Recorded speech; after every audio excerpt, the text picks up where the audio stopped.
While everything at home crumbles into chaos, a young girl fights just to keep her head above water. Her mom is terminally ill, her dad shuts down and acts indifferent, and her little sister is a non-stop rebel on the verge of exploding. Their family life crumbles day by day, until it finally snaps into a deadly, unavoidable tragedy. After being reborn, Ridbald grabs fate by the throat, swearing to live with honor and pull his family back from total ruin. With his brand new powers, he doesn't just fight evil. He ignites his younger sister's spirit too, filling her with a strength she never thought she had. With their respect burning in his wake, the hero vows with iron certainty he'll change the future. On a quick break at work, Kanda's mind drifts back a few days. Back to the moment a coworker urged him to try a game in the automate genre. Even with a bit of hesitation, the boy finally nodded and agreed to the experiment. So now the girl steps in, brimming with curiosity, dying to know what the game she cooked up did to him. Kanda couldn't stop grinning as he said he'd cleared the whole game, had the time of his life, and just couldn't pull himself away from the character training mode. Even with exhaustion clawing at him and dark circles shadowing his eyes, pride in his work burned bright on his face. Because even after constant parties and endless late nights on the job, he still somehow handled everything in the non-stop chaos of a sales agent's life. A simple life makes him grin for real games and anime blast his days with color. And every hard-earned rest after a brutal workday feels like the best gift he could ever ask for. All strength fled Candide, and he crumpled right there in the middle of the street. Then, as consciousness slipped away, the only thing that flashed through his eyes was his mother's face, the one who'd vanished for years. Kanda's body finally gave out. He woke up in some strange bed, staring around like, wait, where am I? He jolts his eyes open and stares at a ceiling he's never seen, filling his chest with wonder and dread at the same time. Then a single memory snaps into place. He passed out waiting for the light to change.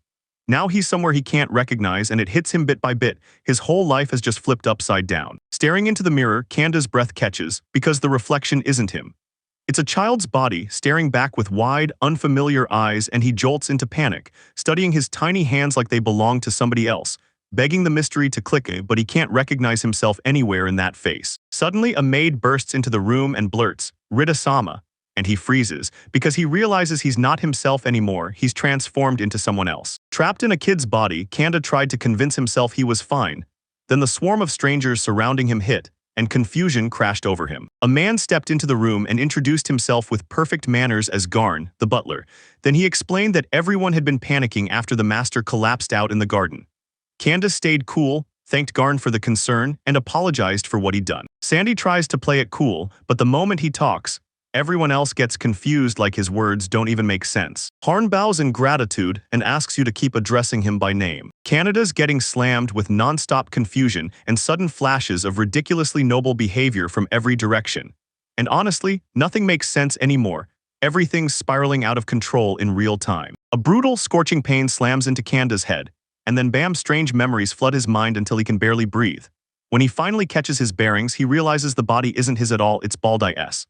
The life of Kanda Hajim, the same everyday office worker he used to be, is still crystal clear in his head, but the truth hits anyway. He's been reborn. And as a new personality flickers into place right in front of him, the full weight of what's happening finally clicks into focus. He got reborn straight into the autumn game world of Tokyo-rella, the very game he used to obsess over, and that's where he ran into Rid Baldia, a secondary character. A servant tied to a treacherous aristocrat. Then it hits him like a punch. He's morphed into the side villain in someone else's tale, trapped in a world where the heroine owns the spotlight. The moment the summoned maid spoke, the whole room went still with anticipation. Ridring took that chance to move carefully, wearing calm on his face as he acted like he didn't care, then quietly asked about his own age, trying to get to the heart of what was really happening to him. After one dumb slip, he blurts out that he's 7, then the maid snaps back instantly. "No, you just turned 6. His face freezes, and even as he tries to fix it, he realizes how brutally hard it is to keep pretending when you've slipped into a whole new identity. Reed snatches the moment and quizzes the maid about the country and her family, too. She tells him they're in the Empire of Magnolia, not far from where the representatives of other races make their home. The Baldia family is an ancient aristocratic bloodline that worships neutrality when politics gets ugly. And this boy grows up under the same roof with his father, Reincarnated, his mother, Nanali, and his younger sister, Melody. Armed with everything he'd gathered, Rid finally snaps. He's really been reborn into a game world called Takarella. Rid tries to be kind to the maid, but he locks eyes and sees real fear staring back, and it instantly scrambles his thoughts, because he can't stop wondering what kind of monster his predecessor was. and what he did that made everyone around her act this way. Suddenly, blazing memories slam into him, so intense the boy crumples to his knees, choking for air as panic erupts around him. People scatter, screaming his name in terror. Rid's mind snaps with understanding. Back then he probably crushed people with his harsh attitude, so now the maid's fear is 100% earned. He stops, softens his face with a gentle smile and rushes out an apology, then asks for her name. Don AI, she answers, and the second he hears it, Rid beams, because wow, what a beautiful name. Rid's sudden gentleness hits her hard, and she can't wait to say yes. She'll serve him. Morning hits, and Don AI jolts Reed awake with a grin so bright it practically sparkles. Only for Reed to blink, half asleep, and freeze when he realizes the girl is right there, wearing a maid's uniform. When she offers to help him get dressed, he panics and awkwardly refuses, cheeks blazing. Because just a second ago, he was totally mesmerized by how she looked. At breakfast, Reed stares in awe at the fancy aristocratic life, then gets hit by the worst part. Being all alone at that giant table, like solitude itself, is pushing him away. When they press Garn about where everyone is, he snaps out the answers. His dad's stuck in the capital, his mom is sick and laid up, and his little sister's somewhere on the estate. So the family decides they'll swing by Melody later to learn how she's really doing. With Doni at his side, he rushes into his mother's room, Nunalia Baldia, and the fact that her name never shows up even once in the game keeps haunting him, stoking his curiosity to the point of obsession. Who is this woman, really? As Rida neared the door, anxiety clamped down on his chest, because what if anyone was waiting right there? The closer he crept toward his mother's room, the more wrong it felt, like his own body knew something was off and was screaming for him to turn back. Don AI notices it. Ever since her illness, he's been dodging her like they've never met, and that shocks him to the core because inside he feels it. Like their paths haven't touched in an eternity. Something big just happened between them, and the air still crackles like it. Right as the door stood between them, a voice on the other side called him in. The second Rid crosses the threshold, Nanali Baldia's gentle smile greets him. She's lying in bed, beaming with real joy, and her warm, tender words hit him like they've somehow erased the whole long separation. His mother's smile crashes over Reed like an endless ocean of brand new experiences, but he's so stunned he freezes. Then his shaking, weakened legs give out and he slams down to his knees, still not even understanding what just hit him. Tears pool in his eyes as his real thoughts crack through. Because the feelings tied to the maternity hospital and Nanali don't just show up now, they're buried deep in the past. When his mom gasps for breath, drowning in coughs, Rid bolts to her side and blurts frantic, "Are you okay?" She rushes in, calms him, and her relief practically sparkles as she thanks him for the visit, breathing out hard once she hears he's okay after fainting in the garden. Then warmth fills the air as they trade real, heartfelt words, trying to claw back every moment they lost, and with a confident grin, Rid declares that he's doing just fine. He proudly declares he's the son of the Marquise and the Marquis of Mars. Then he thanks her with a gentle warmth at the goodbye, and swears he'll come back to see her soon. Nanelli's smile flared even brighter when she saw her son's mood shift, and as she watched him stride away, Rid grinned. Garner at his side meant he could tackle whatever came next. Rid won't back down, he's dead set on the truth about his mom, and he pushes Garn to spill everything about Nanali's illness. No matter how hard they tried to convince him, Garn shuts it down at first, until Riddy's grit and unshakable resolve hit him like a wave and he finally caves in. Still, before he spills the truth about his illness, he makes one sharp request: keep it secret. Garn finally blurts out the diagnosis, monodeficiency syndrome, and Rit freezes, stunned, scrambling to understand how heavy those words really are. The moment he realizes just how rare and deadly his mother's illness really is hits him like a truck.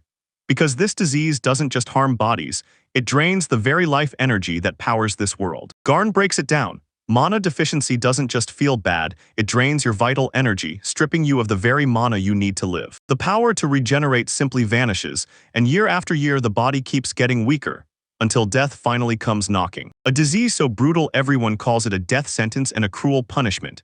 Rid spots it and realizes it's the nightmare ailment from the game Takarella, and with his library powerless, he charges for the great library of the estate, praying he'll uncover more clues. Ryder spots his younger sister Melody, all shy eyes and buzzing curiosity, and she edges closer and asks, hesitant but hopeful, if she can stay near him, secretly terrified he'll snap if she does. Reed can't believe how gentle she is, so he grins and waves her over, urging them to flip through an illustrated book together. And just like that, warmth turns into something real between them. When Quality hears Reed is about to read to her, she can barely hold her excitement. So he bolts over, locks the door in a rush, and makes sure Reed's request gets done. Reed scoots up beside Melody, cracks open a kid's book, and reads it out loud. Then Melody leans in, eyes wide and heart hooked, hanging on every word until that quiet, simple moment turns their sibling bond soft, strong, and easy. Spending time with Melody jolts Rid and drags his buried past memories back to life. Memories of his sister's birth flood him with warmth. Back then, he was stunned with pure, indescribable joy at her arrival. But when his mother's illness struck, everything shattered, anxiety and pain curdled into anger, and it sometimes snapped at Melody too. Now he finally sees the truth. It was just a kid trying to guard his own heart, tossing his fear onto the people around him without meaning to. In Reed's memories, you can see it crystal clear.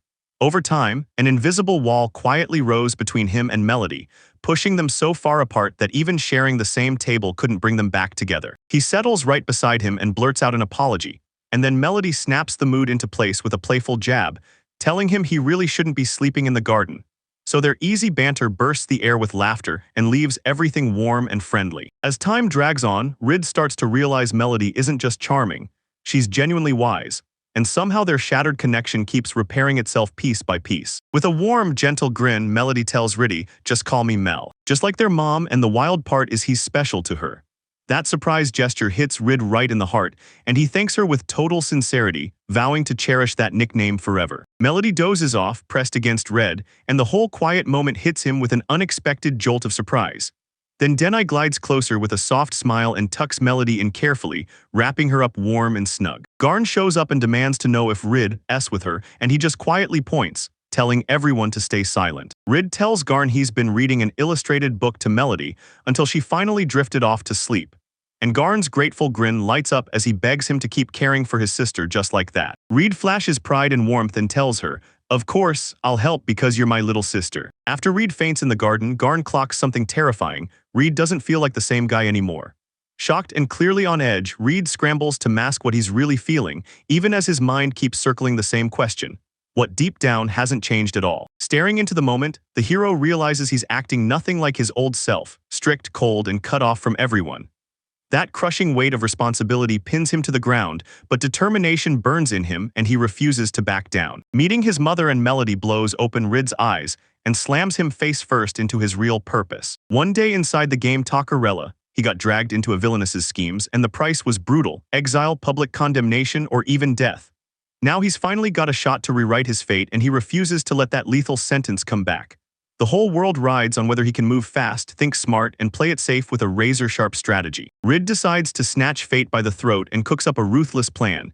He's trying to win the trust of the characters who were always marked for exile, doom, or death, so he can dodge the same shattered paths they all keep walking. Tucked away far from the capital, where these characters normally pop up, he's left with nothing but himself, and once it hits that survival is all on his shoulders, he grabs the chance to reshape his fate, hones his skills, and starts earning money so he can grow stronger, one step at a time. Seeing his sick mother hit him like a gut punch, dragging back the same deep sorrow and helplessness that once owned his heart, and still refuses to leave. The terrifying truth that his mother was fading no matter what shattered him from the inside out, poisoning how he related to the people he loved.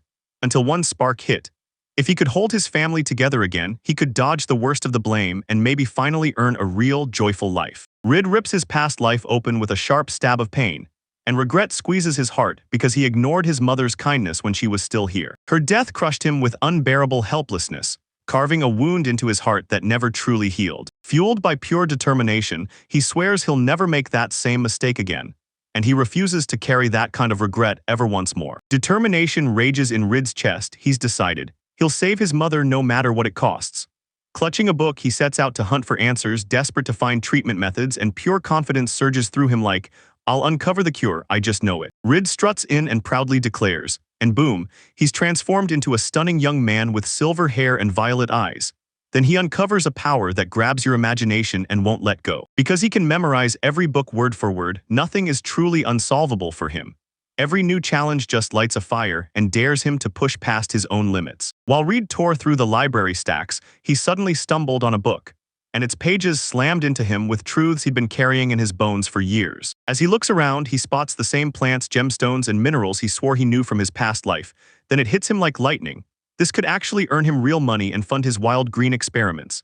He's already dreaming up new plans and tweaking fresh ideas when the whole moment gets yanked away, because the news lands hard. Reincarnated, his father, has finally come back. Their whole family is buzzing because the biggest moment is finally here. The long-awaited reunion with their father, Marquis Rainer Baldia, after he's returned to this world. His heart hammers like a war drum as he rushes to the room where his father is already waiting. Anxiety claws at his chest, but iron determination drives him to finally say what matters most. And the family steps in, calming the father as they reassure him he's okay after the blackout in the garden. With all seriousness, he slides into the seat across from his father, drops the comm like a bomb, and declares he's got 2 burning questions. His father leans in and tells him to go ahead, so Rid finally steels himself and blurts out his first request. He begs for permission to train magic and martial arts right alongside his studies, and the story even admits that in the early game, Rid looks downright weak, until he grinds through relentless training and somehow unlocks jaw-dropping strength. Even after Rid mastered every kind of magic, he still stayed the side guy, yet in free mode, he somehow stole the spotlight. And that's exactly why the main character pulled him into the wildest, toughest challenges. The son boldly declares, "I'll get stronger because I need to protect my mom," and even when he freezes at the sight of her helplessness, he snaps out of it fast. Tears won't fix anything when trouble comes. With that, Rid finally wins his father over and gets the green light. He's fully ready to dive into magic and martial arts. The moment permission lands in his hands, the kid wastes no time and fires off his next demand. Request number 2. Wanting his own free capital won't let him rest.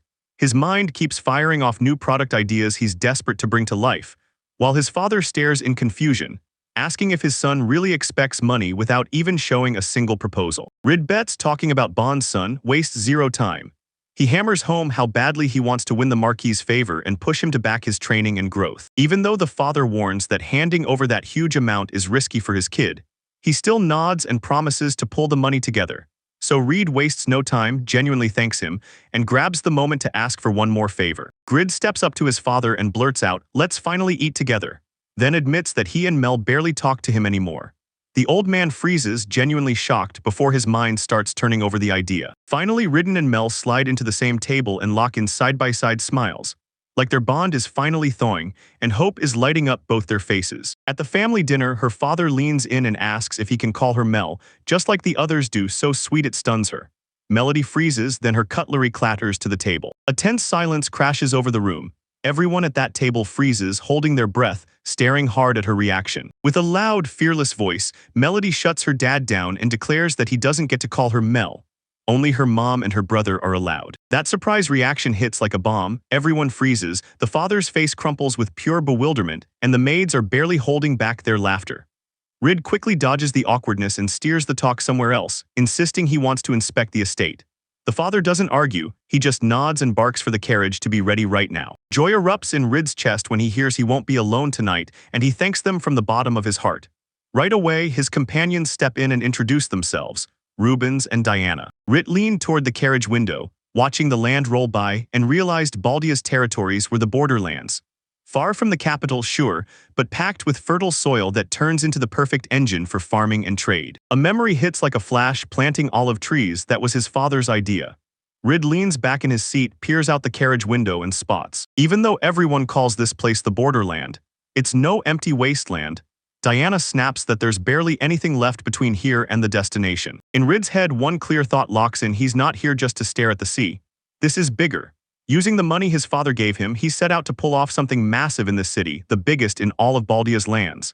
And right here, Rid takes his first steps, starting his own story for real. Swallowed by the crush of this wild, colorful crowd and the stunning sights all around, he blurts, "Wow," in pure amazement. Then Diana snaps at him to stick right by her because with so many people here, getting lost would be way too easy. With a grin, he agrees. The whole crew marches toward that building, only for Diana to glance around, frown, and wonder if they've really come to the right place. Reed just chuckles, a little shy, like he already has it all under control, and there's zero chance his plan falls apart. Reed, brimming with confidence, strides right up to the company Christie, with Diana and Rubens at his side, and then on the way they bump into an administrator with cat ears who welcomes them with a bright smile. The sight catches Reed off guard for a split second, but he snaps his composure back in no time. A few days back, he swears he mailed a letter to Christie-san, and the receptionist leans in, hangs on every word, then promises she'll track down her boss's take. Next thing he knows, Raid's being ushered straight into Christie Saffron's office, the big boss behind the Christie company. A bright young woman beams and cheerfully says her name. Right beside her, a registrar with cat ears is waiting and watching. In Reed's head, it all clicks. Garn was right. Right here in Baldia's territory sits the only elf, and she's not just surviving, she's running a business. Christy urges Reed to check the guest room and Reed nods, keeping his cool but ready to act. Reed and Christy trade polite hellos, but it's clear he's angling for a private, proper talk. So he gives his guards a subtle nod, telling them to wait outside the door. Christy grills him on whether he's sure and Reed shoots back an instant yes. Then Christy declares he wants to reach the core and Christy doesn't even blink. Very well. Reed suddenly quizzes Christy about whether she knows skin lotions and hair conditioners, and then, bam, the story jumps back a few days. While she's buried in her reading, she stumbles on a plant she knows too well, aloe. And boom, it's real in this world just like back home. That memory of aloe lotion sparks her curiosity, so she starts wondering if anyone here makes the same kind of skincare. Right then, the maid blurts out in shock and asks what in the world a skin lotion even is. Reed drops a skincare bomb on Doni. Once you cleanse your face, you've got to moisturize to keep your skin looking fresh and healthy, and Doni's mind is totally blown because she never even considered that before, while Reed plays it cool like, I just randomly realized it could be useful. Later, while Reed stares out at the fields around the estate, he spots the huge aloe bushes creeping in, and it hits him instantly. This stuff can heal even deadly wounds. His brain starts racing with a plan on the spot and he gets fired up, deciding to craft aloe lotions and balms, mixing it with local olives for good measure. The hero's mind floods with the videos he watched before his rebirth, and that fuel kicks him into gear, pushing him to forge new prototypes. Until Christy gets every single update and she swears she's never heard of anything like this, and that alone makes the whole idea feel brand new, and pushes Reed to go full throttle on their plans. Reed blurts out his excitement and flips the cards, because he actually brought prototype samples and Christy is totally caught off guard. So stunned by what he's already built, she blurts out, "Can I try them?" And Reed nods without hesitation as the girl carefully rubs the lotion onto her hands. Christy tests the product, blurts out in pure excitement, and can't stop gushing. Her amazement hits so hard she keeps repeating how incredibly amazing it is. She admits she's been battling worries about dry skin for ages and never imagined a remedy like this could exist. And once she sees it, she's all in, certain this product is about to explode into success, while the brand beams, thrilled that her feedback hits so perfectly. After she tests the product, Christy can barely contain her excitement. She demands they launch it to the market ASAP. Reed leaves her the air conditioner with a sly hint that he's sitting on a goldmine of profitable ideas, and then the two of them dive straight into the next steps of their business plans. Reed whirls toward Christy and demands she track down 2 life-saving healing ingredients for mana deficiency: root grass and moon grass. When Christy got that letter, she couldn't believe any kid would dare send something this serious. Everything felt like pure nonsense. But meeting Reed face-to-face changes everything. She's staring at a person who practically drips confidence, and admiration hits her hard. She drops a bombshell. She built her own company, cut off from the Saffron family empire, fully convinced she was just there to look after the Marquis's son. Emma spots that Christy's actually having a blast, and Christy fires back with a grin. Sure, but we've still got long hours of hustle ahead. With joyful news blazing in his voice, Reed swoops back in and announces that Christy finally said yes to his proposal. He's overflowing with excitement because her company just unlocked a whole world of new joint projects. And tonight turns into a full-on celebration, but even while the joy is everywhere, Reed knows he can't let his guard down. The thought of being exiled or even executed if he stays idle won't let him breathe, so he finally gets it. He has to hustle hard enough to earn his own way and live on his own. The family spots a girl standing alone and panic creeps in. Did she get separated or somehow lose her way? He creeped closer and asked, real careful, if she was okay. Then the girl, all tangled up in confusion, hugged her shawl tight and let out a nervous, shaky still too guarded to drop her guard. A shy girl finally blurts out that she got turned around, and now she can't find the person she came with. A suspicious relative snaps in, saying he's a representative of the Marquis's family and offers to help. He then asks very carefully if she remembers exactly where they split up and promises to lead her right back there. Right when they're about to move on, a man suddenly shows up, calling the girl's name, and you can see the huge wave of relief hit him, like he just found the one he'd been hunting for years. The man gratefully thanks Reed for the help, saying it made all the difference, and Reed just grins back like, saving a girl in trouble, that's only natural. When she hears his heartfelt words, the girl instantly gets hit right in the chest. Her eyes widen, surprise flashes across her face, and emotions flood in like a storm, while her quiet traveling companion clocks every change, even though he never lets it show. With a shaky exhale, the elf spots the prince safe and unhurt, and she admits her mind had been spiraling with terrifying worry about whether he'd make it. Calling her princess, he spots the shock in the girl's eyes on the bed. She has no clue who he's talking about. Now all blush and shaking excitement, the elf girl suddenly realizes, way too late, that she never caught the name of the boy who stepped in to help her. One woman in the room starts to suspect she's falling in love, and it only spikes the elf's embarrassment through the roof. While Ruben, still joking, playfully calls out Rido for not even asking the girl's name. In the carriage, Rid's eyes flutter shut, and he drifts off with his head tucked comfortably on Diana's shoulder. Rubens keeps his eyes locked on him and softly murmurs that he's finally dropped off to sleep, while Diana can't stop staring eyes wide, soaking up every fascinating second of what she's seeing. Rubens decides he'll make the return to the estate while he's finally resting, and while he's out cold, Reed gets hit with the news. His mentor, the mysterious Sandra, has arrived. She stands tall and confident, then blurts out, "Starting today, I'm going to be your magic teacher." Sandra stepped forward and introduced herself as Sandra Ernest, a magic mentor, and the whole family lit up with excitement, thrilled to finally meet her.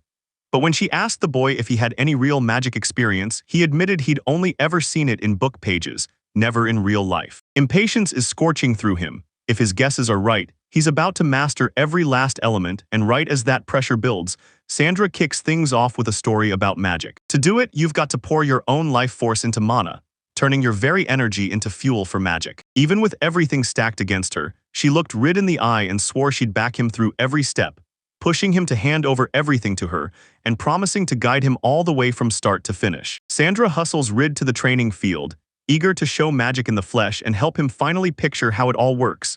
Then you see the sparkle in her eyes and realize she's not just teaching, she's in love with magic. Right when Sandra hits the location, her eyes burn with determination as she starts gearing up to unleash her magical power on display. Up she rockets through the air, and Sandra confidently chants a brutal fire spell. She whips up a blazing sphere, shoves it straight down, and boom!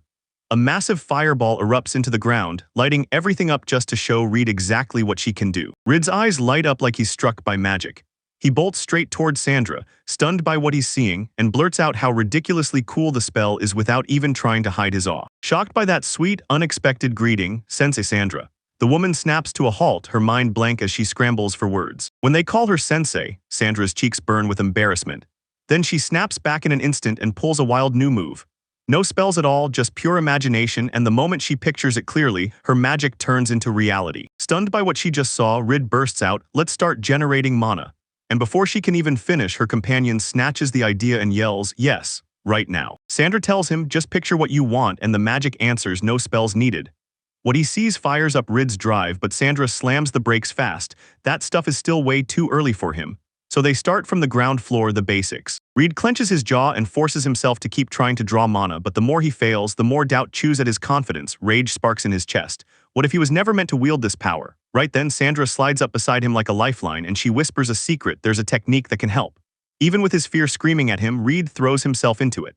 Sandra tells him to hold his palms out, then starts showing him the method. During the mono conversion, Reed gets slammed by a brutal electric shock that zaps every inch of his body, and panic floods his mind like a storm, like the whole world is about to shatter. Then Sandra, cool as ice, barely lifts the corners of her mouth and tells him to breathe. It's just the feeling. Nothing bad is going to happen. A sickening, strange feeling surges into Red, like something unknown is clawing its way out of his soul and leaking into his hands, until it hits every single nerve like a terrifying new kind of danger. Sandra pleads with him to hang on a little longer as Rid feels like he's getting zapped to death. And even though it's pure agony, the pain starts to convince him the teacher isn't just doing it. She's smiling through it, doing it on purpose. Rid crumples to the floor, spent like he survived pure agony, and Sandra, smiling just a little, steps in to say it's finally over, then murmurs a tender apology. The girl tells them she turbocharged everything with a technique called forced awakening of human consciousness. Rid seethed with outrage. How could she not warn him ahead of time about just how brutal this would be? Sandra's family rips into her for her sadism, screaming that she does it on purpose. Yet Sandra just smiles, living for that moment. After Sandra finally realized the source of mana was hiding inside him, he broke it all down, showing, step by step, how to turn raw life force into mana. Energized, Rid barrels forward, chasing the clues, feeling the source, hunting a way to bend it, fixated on the sheer force of compressed energy, doing every single thing she taught him until he's left alone. Andra steers Reed and shows him how to pour mana straight into his fist. He's got to picture the spell in his head and replay her old fireball demonstration. Then right when it matters most, Reed slips and falls. With laser focus on every tiny detail, he gathers mana in his palm, clenching down on pure determination. Then he visualizes the spell and fights to forge a fireball of his own, aiming to smash the target dead on. Red blasts the spell with total confidence. Then a fireball erupts in his hands, burning with wild, frenzied power. A surge of pure energy rockets into the hall, slamming into Sandra and freezing her mid-breath with real jaw-dropped shock. With pure joy blazing in his chest, Rid shouts that he pulled off the spell, then immediately dials Sandra, praising her skills like a fan who can't believe it. She admits that even after you master mana transformation, it's still brutally hard, but she can't help being genuinely blown away by what he can do. People couldn't stop talking about how wild and powerful his imagination is, and honestly, he might be a real genius. Red's eyes sparkle with pure delight as every fireball lands dead on, no misses. Then he gets cocky and casts a spell even without a single incantation, and somehow it still works. Sandra's jaw drops and she practically cheers, calling him a total genius. Soon the mana supplies finally hit empty, and he grudgingly admits he got way too carried away. Then everyone throws up their hands and agrees. Yep, it's back to studying. Rid wants to know if there's a way to bring mana back, but Sandra shuts it down. Right now it can only return the natural way, and no matter how hard countries have tried to invent some special fix, every attempt has failed so far. She adds, the more you use this mana, the more it multiplies. Your supply keeps growing every single time. Then she lays it all out, 2 big magic types. Special magic, where she forged her force transformation technique, and attribute magic, where you reshape mana into elements like fire, water, wind, and more. Sandra tells him magic is wildly diverse, then promises that one day Reed will forge his own spells, and pushes him to keep grinding at mana transformation day after day. Rid can't wait to level up, so he throws himself into training and grins as his body gets sharper and faster every single round, while a guard nearby keeps scanning him with anxious eyes, then blurts out a warning, clearly worried for the boy. Rubens clocks Reed's weird movements and blurts, "What are you doing?" Reed just grins and says he's only warming up, even though Rubens has never seen gymnastics like this. Then Reed suddenly realizes something. In this world, gymnastics is basically unheard of, so Reed can't help but wonder if his weird habits are drawing attention, yet he's not about to quit. Right then, Rubens shoves a wooden sword into his hands and promises that today they'll teach him the basics of martial arts. Rid flashes back to how he once messed it up so badly his reaction was embarrassing, his confidence barely growing, because now there's no escape. Rubens can't stop praising Rid's skills, pushing him to jump into combat training, so when Rid hears that, excitement explodes on his face. And right away, Rubens orders him to plant his feet and start sword drills. After landing a few practice swings, Rubens planted his feet in a fighter's stance and dared Rid to strike first, right on his terms. Red explodes forward with wild energy, only to suddenly clock something eerie. During the attack, the body suddenly flips the script. Its moves fire off on autopilot like a puppet with a hidden hand behind the strings, and pure confusion crashes into the mind. What the hell is happening? A warm rush of freedom swept over Reed. His body snapped into peak agility, and every single sword swing lit him up with pure joy, because for the first time he finally felt just how electrifying it was. A strange thought slithers into his mind. In this brand new world, his physical powers have somehow leveled up on their own, so maybe he's not just surviving. Maybe this is where he's finally meant to shine in everything. Worn out Rid can barely stay on his feet, but Rubens's heartfelt praise sparks a surge of confidence. Maybe one day Rid will even top Rainer. Rid's boiling with rage because no matter how hard he trains, he can't land a single hit. And when he hears Rubens is Diana's childhood friend, he cooks up a sneaky plan. One that screams he's out for payback after getting embarrassed. Rid catches Rubens off guard and slyly asks if he's got a thing for Diana. And boom, Rubens sputters, face burning red as the teasing only gets worse because Rid isn't stopping for a second. They're saying that in the entire castle, nobody talks about anything else. Rubens just can't bring himself to go near Diana because when it's time to confess, the courage disappears. And every time he tries to deny it, he only exposes himself more because the real truth is staring out from his face. Rubens drops to the ground, drained after the jokes, and can't even manage a word. So Rid scans the area, totally thrown off, praying he didn't stumble into some painful truth. Meanwhile, Diana pops up nearby and blurts, "What's going on?" Once she sees the mess, it all clicks in her head and she immediately calls Rid, who nervously stumbles back, already worried about what's coming next. Diana spots that Rubens acting weird again and she can't ignore it. Before anyone can stop her, she fires off a question. What did Rid say to put him in this state? Rid stalls for a beat, then finally blurts it out.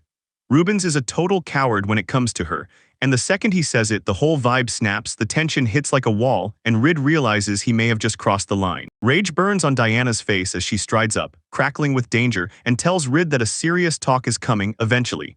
But in his own imagination, she morphs into a full-on demon, spiraling with wild, unstoppable fury. The second Rubens spots her, pure fear clamps down on his chest.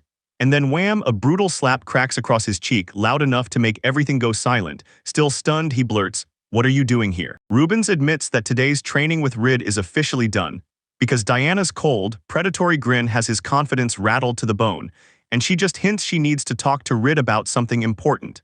He only gives a quick nod, barely able to contain the excitement bubbling under the surface. As Diana strode off with him, Rid suddenly snapped to the truth. She wasn't just scary, she was officially the top of the don't mess around list. And this whole blow-up hammered one lesson into him: stay out of other people's love stories. Mel lights up as she praises Rid's talent for reading picture books. What blows her away is how he slips into each character and gives them their own voice, perfectly, every time. Hearing stories like that is pure joy for her. Rid admits lately he feels this crushing pressure, like Mel will snap if he ever stops voicing the characters. Even when his throat turns to dust, he keeps going, because seeing Mel's eyes light up fills him with pure joy. Mom lights up, raving about Reed's talent like he's a legendary actor, and Mel beams with joy, claiming she's the reason he took this leap, then demands the spotlight for herself too. The final scene glows with warmth. Mom and daughter crush each other in a tight embrace, trading tenderness like it's the last thing that matters, while Rid stands there silently taking it all in. Turns out Reed's mom is fighting a deadly monodeficiency, fatal, but it won't pass through the bloodline, so only a small circle in the family even knows. At first she laughs and seems fine, but day by day weakness crushes her and she snaps up an escape route. I've got a guest coming. Reed clocks the unnatural paleness, then Mel waves her off with a bright, forced smile. Kreese flashes Red 2 bottles and grins, saying sales are booming. Ever since he handed over lotion and conditioner samples, their meetups have been happening non-stop, and with her backing, everything's flying. Ingredients are sprouting, factories are getting prepped, and every step is marching forward with total confidence.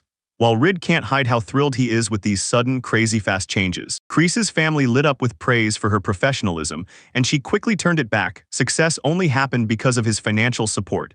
Then, right in front of them, a whole new stage roared to life, scaling up production. Chris breaks it down like this: if you want to save lives, you've got to teach everyone the healthcare basics and show them how to use medical supplies the right way. Rit watches in awe as she dives into the world of different skin types and each race's unique traits, then makes it crystal clear that you can't nail real care without respecting every one of those details. Rid can't stop thinking about how to shield people from fake, dangerous products, so he lays out 3 critical moves to make it happen. Customer service that spells out every step, a return policy customers can actually trust, logo design pulled from the Baldia family coat of arms, and store management backed by 2 verified companies.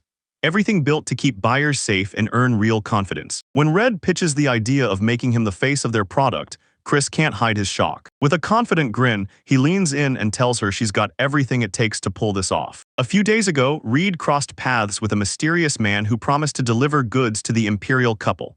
Only, instead of heading there by himself. Out of every candidate, Reed locks onto Kreese, because he's convinced her polished elegance and stunning beauty will shine the brightest for the cosmetic offering. Panic spikes in his chest. His too young face could crush every conversation about beauty, because adults probably won't take a young man seriously. The product is sure of one thing: the moment people catch how ridiculously charming Chris looks in these, men will rush to buy them, then shower their wives and daughters with gifts all at once. The man nods and accepts the proposal, promising he'll bring the company's representative along to the capital. And when Rid suddenly shows this level of maturity, it totally floors everyone in the room. Doubting it was really crafted by a 6-year-old, he watches Chris, still under pressure. But Chris genuinely swears he'll give it everything he's got. Under the moonlit glow, Rit crouched and studied the grass so closely, because this rare medicinal plant was exactly what Kreese had been sent to find. Believing the right treatment could slow his mother's illness, he quietly throws himself into it night after night, desperate to shield the most precious person in his life. Chris tells them they haven't found the grass roots yet, but he swears they can't lose patience, then vows they won't stop searching. Meanwhile, Rid is driving full speed on his cosmetics plan. His own lands grow the ingredients, partner companies take over the manufacturing, shipping, sales, and customer support, and a slice of the profits lands straight in his hands. Once that's locked in, he pivots to his next big product. A few days later, Chris and Rid's father roll into the capital to pitch the cosmetics to the imperial couple. Rid brews a monozil from moon grass, praying it will ease his mother's suffering even a little, and he knows it won't fully cure her. But it's still a lifeline, a stopgap drink until he finds the real cure. Until, out of nowhere, a barrier slams into his plans. He's missing the deeper know-how of pharmacology. One guy urges them to track down Sandra since she knows everything about this stuff, and Rid shows her the medicinal herb he just found. When Sandra spots it, she gasps in shock like, "What is that?" The man declares that this plant can bring back human strength, and that bombshell absolutely floors Sandra.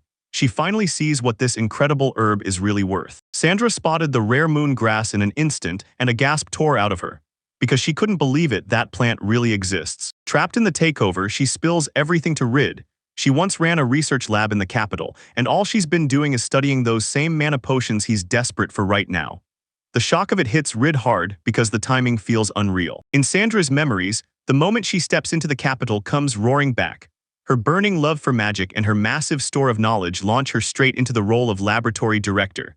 And right alongside the strongest wizards, she dives headfirst into the brutal work of forging a monolith. Then it happened, those shipments that were meant to arrive last week never showed up, and suddenly everyone's suspicion ignited. As delays slam back into the spotlight again, Sandra's stomach drops, because a breakthrough in research was about to be announced, and now another disaster is crawling in from the horizon.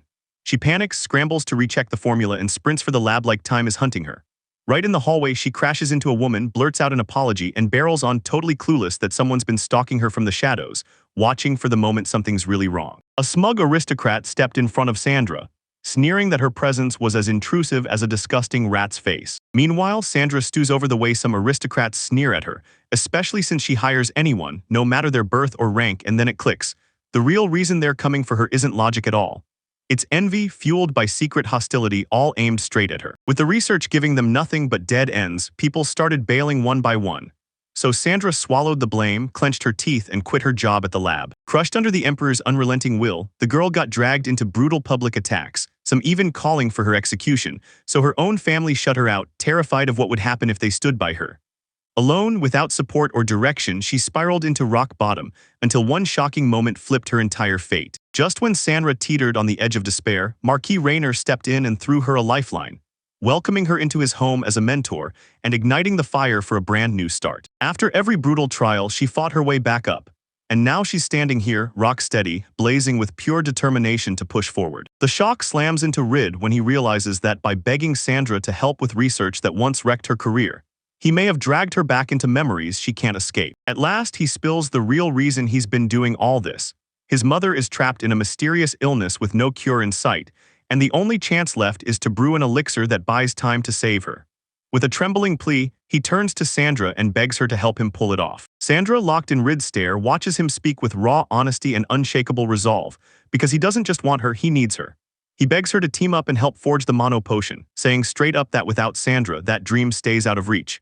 Sandra is stunned by the sincerity, and before she can even answer, she's left quietly listening, genuinely moved by how much this actually matters. Moved by Rid's plea, and remembering how she once got help, Sandra finally gives her consent, swearing she'll do everything in her power to save Nanali. Rid, overwhelmed with relief, thanks her with a heartfelt grin and clamps down on her hand tight, like gratitude made real. After Rid promises her a brand new research center and vows that Christie will bring everything they need, Sandra barrels into her work with fire in her eyes, determined to make this succeed. In Sandra's memories, it hits hard back when she worked in the capital. They couldn't get their hands on moon grass, even though everyone swore it was the missing piece.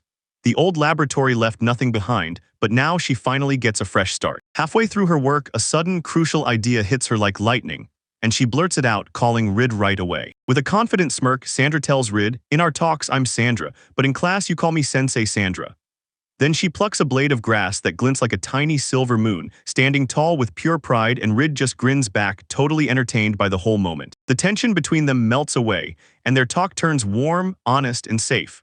While Rid's mind races with images of the trials his father and Chris are probably getting hit within the capital. The air feels razor-thin. Chris stands surrounded by armed soldiers, and you can practically see his anxiety shaking through him, because this situation is already messy beyond belief. A woman from the capital throws praise at the lotion and conditioner, gushing that they're unbelievable. Then she hits them with a bold move.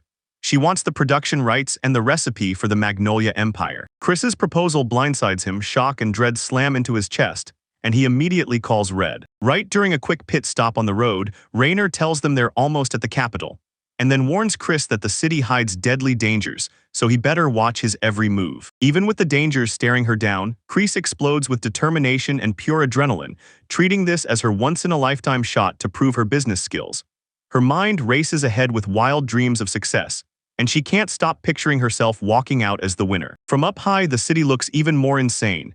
This capital's heart dazzles with pure grandeur and beauty. Hertz has been here before, sure, but every time the place hits her eyes, real admiration lights up in her chest. The scenery hits her like a thunderclap, she can't even find the words, and that view straight up steals her breath. Chris stares in stunned awe at the Magnolia Empire's capital, guarded by two blazing rings of massive walls, and right beside the castle sits the nobility's quarters, sealed behind tall barriers and ringed with a moat. While beyond that line, the real city grinds into motion with ordinary districts. While Reincarnated charged ahead, Chris and her companion stopped to stare at the carriage, and as they took in the massive city, the girl was blown away. She claimed not even an elven capital could match a place this huge. The guards suddenly slam in and demand a deep, thorough search of Chris and her companion. But the moment they realize the two are carrying something meant for his imperial majesty, their whole attitude flips instantly. Chris's nerves spiral out of control. Then Rainer snaps in fast, calmly promising everyone, "Trust us." And just like that, the guards wave them forward. The crew charges straight for the castle, and when they march through those grand halls, Reincarnated realizes the guards are working for Count Roland, and he figures they're not here for small talk. They're hunting down exactly what Chris is up to and what goods he's making. Realizing he never brought it up before, Chris grabs the blame himself and promises Rainer he'll be way more careful from now on, until a sharp, provocative ahem snaps the whole conversation shut and yanks Rainer's attention in seconds. Count Roland suddenly shows up out of nowhere, flashes fake politeness at Reincarnated, and quips that this incredible run-in is almost too perfect to be real. First, he puts on an act, like it just hit him that Chris is standing there, then blurts, "Who's this gorgeous lady next to me?" Chris smiles and tells him she's Krista Saffron. Roland just smirks and says he's already heard all about her. Count Roland tease leans in with a smug, mocking smile, dragging up the rumors that Chris got cut off and kicked out of the Saffron Company. Then he explodes on her companion with racist jabs, claiming it's only natural for her to hang out with a fool, and Chris fights to keep his cool, while the other girl squirming under the weight of humiliation makes it painfully clear she's not okay. Roland's eyes flashed with pure provocation, and Chris instantly snapped to it. Beasts wasn't tossed in by accident. Roland baited the word on purpose to trigger a reaction. She knows full well that calling him the beast is offensive, so she won't tolerate that cruelty, no matter what people say about her. But when it comes to the humiliation Emma's taking, she snaps into action. With every ounce of courage she has, she steels herself and prepares to stand up to the Count. Reincarnated tears into Count Roland, saying he's crossed the line with his provocations, especially with those people who showed up to meet their majesties. Pressured to the edge, Roland slips back, shoots out a fake apology, and then bolts before anyone can stop him. In a cramped little room, Reincarnated leans in and tells them, "That's Count Roland Gailano, pure fanatic for power and wealth." Emma shot an apology at Chris for the mess she caused, but all she got back was warmth. No blame, not a shred of it. And after the Count Roland stunt, one thing became crystal clear. He was banned for good from every corner of the Christie Company community. A servant strides up and ushers the guests straight to their imperial majesties, praising their justice as they go, and Chris clamps his breath, because he finally gets it. This is it, the decisive moment. Inside the grand throne room packed with nobles, Chris and Emma finally lock eyes with Emperor Arvin Magnolia and Empress Matilda Magnolia. Then the Emperor steps forward, greets them warmly, and even apologizes for keeping them waiting. This heavy silence signals the start of the council that will decide everything. Reincarnated stands stiffly before the Emperor, apologizing for dropping by the castle so often, and the polite grin on his face barely holds.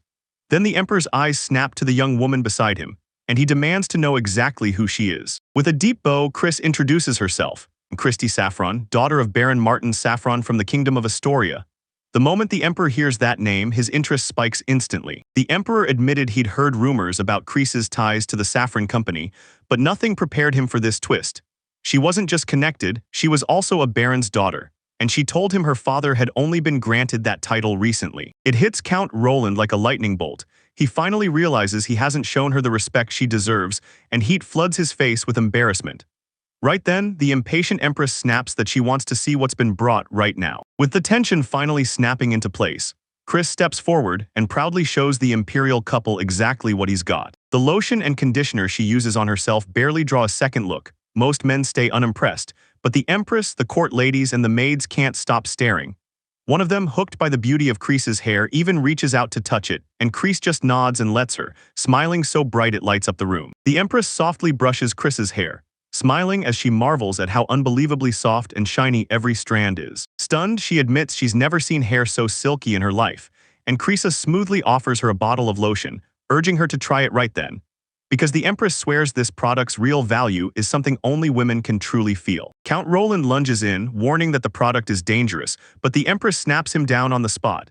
In a chilling voice, she shuts him up cold, saying his opinion means nothing and that she's talking to Christie alone. Irritation snapped across Roland's face, but the Empress didn't budge. She just kept ignoring him, then raved about the lotion like it could wipe away dry skin overnight. And with a wicked smirk, she even teased if Christie was trying to charm every woman in the castle. The Empress practically bubbles with joy, gushing that this is the best gift she's ever received, and the moment his touch lands on her skin, she's completely caught in his spell. Krista bows respectfully and admits it's an absolute honor to hear her say something like that. From the shadows of the room, another woman watches it all with a cold, focused stare. At the same time, the Empress can't stop gushing. She's praising that lotion and conditioner like they're magic, raving about how amazing they are, and then, out of nowhere, she asks if Christie would sell the recipe and the production rights to the entire Magnolia Empire. Christie's blown away by the sudden proposal. Her face screams surprise and confusion at the very same time. Christie's eyes widen with pure excitement, but she still tries to politely turn down the offer, looking totally lost the whole time. They can't decide unilaterally because Marquis Reincarnated helped shape it too, yet the Empress promises there'll be no roadblocks since Reincarnated is a subject of the Magnolia Empire and can't just say no. Then Christie snaps to the truth. From this moment on, every last bit of pressure for the final decision lands squarely on her shoulders. Ancient trauma and cruel accusations slam through Krista's mind as Reincarnated lunges in, trying to seize control of everything. Until Rid's sudden, razor-sharp voice cuts through the silence and forces everyone to listen. The company has poured every last resource into these products, so if the Empire flexes its power and grabs them, the whole business will vanish from the country. And he's dead serious. If the capital starts seizing inventions by force, people will stop innovating altogether because nobody will risk losing everything just to create something new. Chasing peace, Christie drops a diplomatic bombshell. She doesn't scrap production rights. She hands the Empress a preferential stake, promising she'll never run out of the product. In the end, Christie pleads with Her Majesty for mercy and understanding, and the Empress nods, giving her a small, approving smile. She says it'd be cruel to drag people's creations away by force, because once the traitors realize that, they'll flee the capital overnight and the Empire would crash fast. The Emperor's voice thunders as he orders the Empire to tighten its grip on production rights, then declares, crystal clear, that the exclusive power to make lotion and conditioner still belongs to the Christie Company in the Baldiat territory, and every person in the room drops instantly into submission. Christie's jaw drops when every problem suddenly clicks into place, and she gasps like she can't believe it, while the Empress shoots her a sly wink, proving every twist and turn is exactly according to her secret plan. Shock hits Christie like a truck. She finally uncovers the brutal truth. It was all planned from the very start, and right then, Rainer's face basically screams what his scheme really is. The Empress's gaze radiated total confidence, like she'd already mapped every step, every negotiation, and even that sudden, lightning-fast break of the deadlock. Christie finally clicks. Turns out the Empress never cared about the formula rights or the manufacturing at all. She just wanted a surefire way to get it for herself. She maneuvered everything with nerve and grace. No authoritarian tricks, no unfair moves, until Reincarnated was the one forced to make the promise. And even with her noble power, she still saw him as nothing more than a disposable piece on the board of cutthroat city politics. Exhausted to the bone, Christie drops onto the couch and fights back a tired sigh, while Emma looks on with a teasing little smile. They come up to her with stars in their eyes, praising how brilliantly she's been working. Then bam, an announcement hits. The Emperor and Empress are here and both of them freeze. Rayner, still sipping his tea like nothing's wrong, suddenly snaps back to his own warning, sharp and serious. I told you, don't lose your vigilance. The Emperor and Empress step into the hall, bowing hard as they apologize for interrupting everyone, and the ruler finally admits his blunder. He hasn't even introduced himself properly yet. After hearing everything laid out, he whips his head to Christie and rushes to apologize for dragging her into his mess today. The lotion and conditioner prototypes are almost finished, and now rumors are exploding across the city. Big orders from the capital are on the way. Powerful aristocrats are getting obsessed with Baldia's wild, mysterious goods, and now they're starting to crave what the local region has to offer. That's how the whole showdown over exclusive rights went down, the only way to shut someone's greed down for good. Christie exhales in relief, then thanks Her Majesty with all his heart, saying he's overjoyed that everything finally turned out the best it could be. Now that Kreese's production rights are officially locked in, the nobles can't just grab her for their games anymore. So the Empress steps in with a mysterious push, praises Kreese's brains, and even hints she wants her by her side as a lady-in-waiting. At the same time, Rayner and the other aristocrats are rushing to a fresh meeting.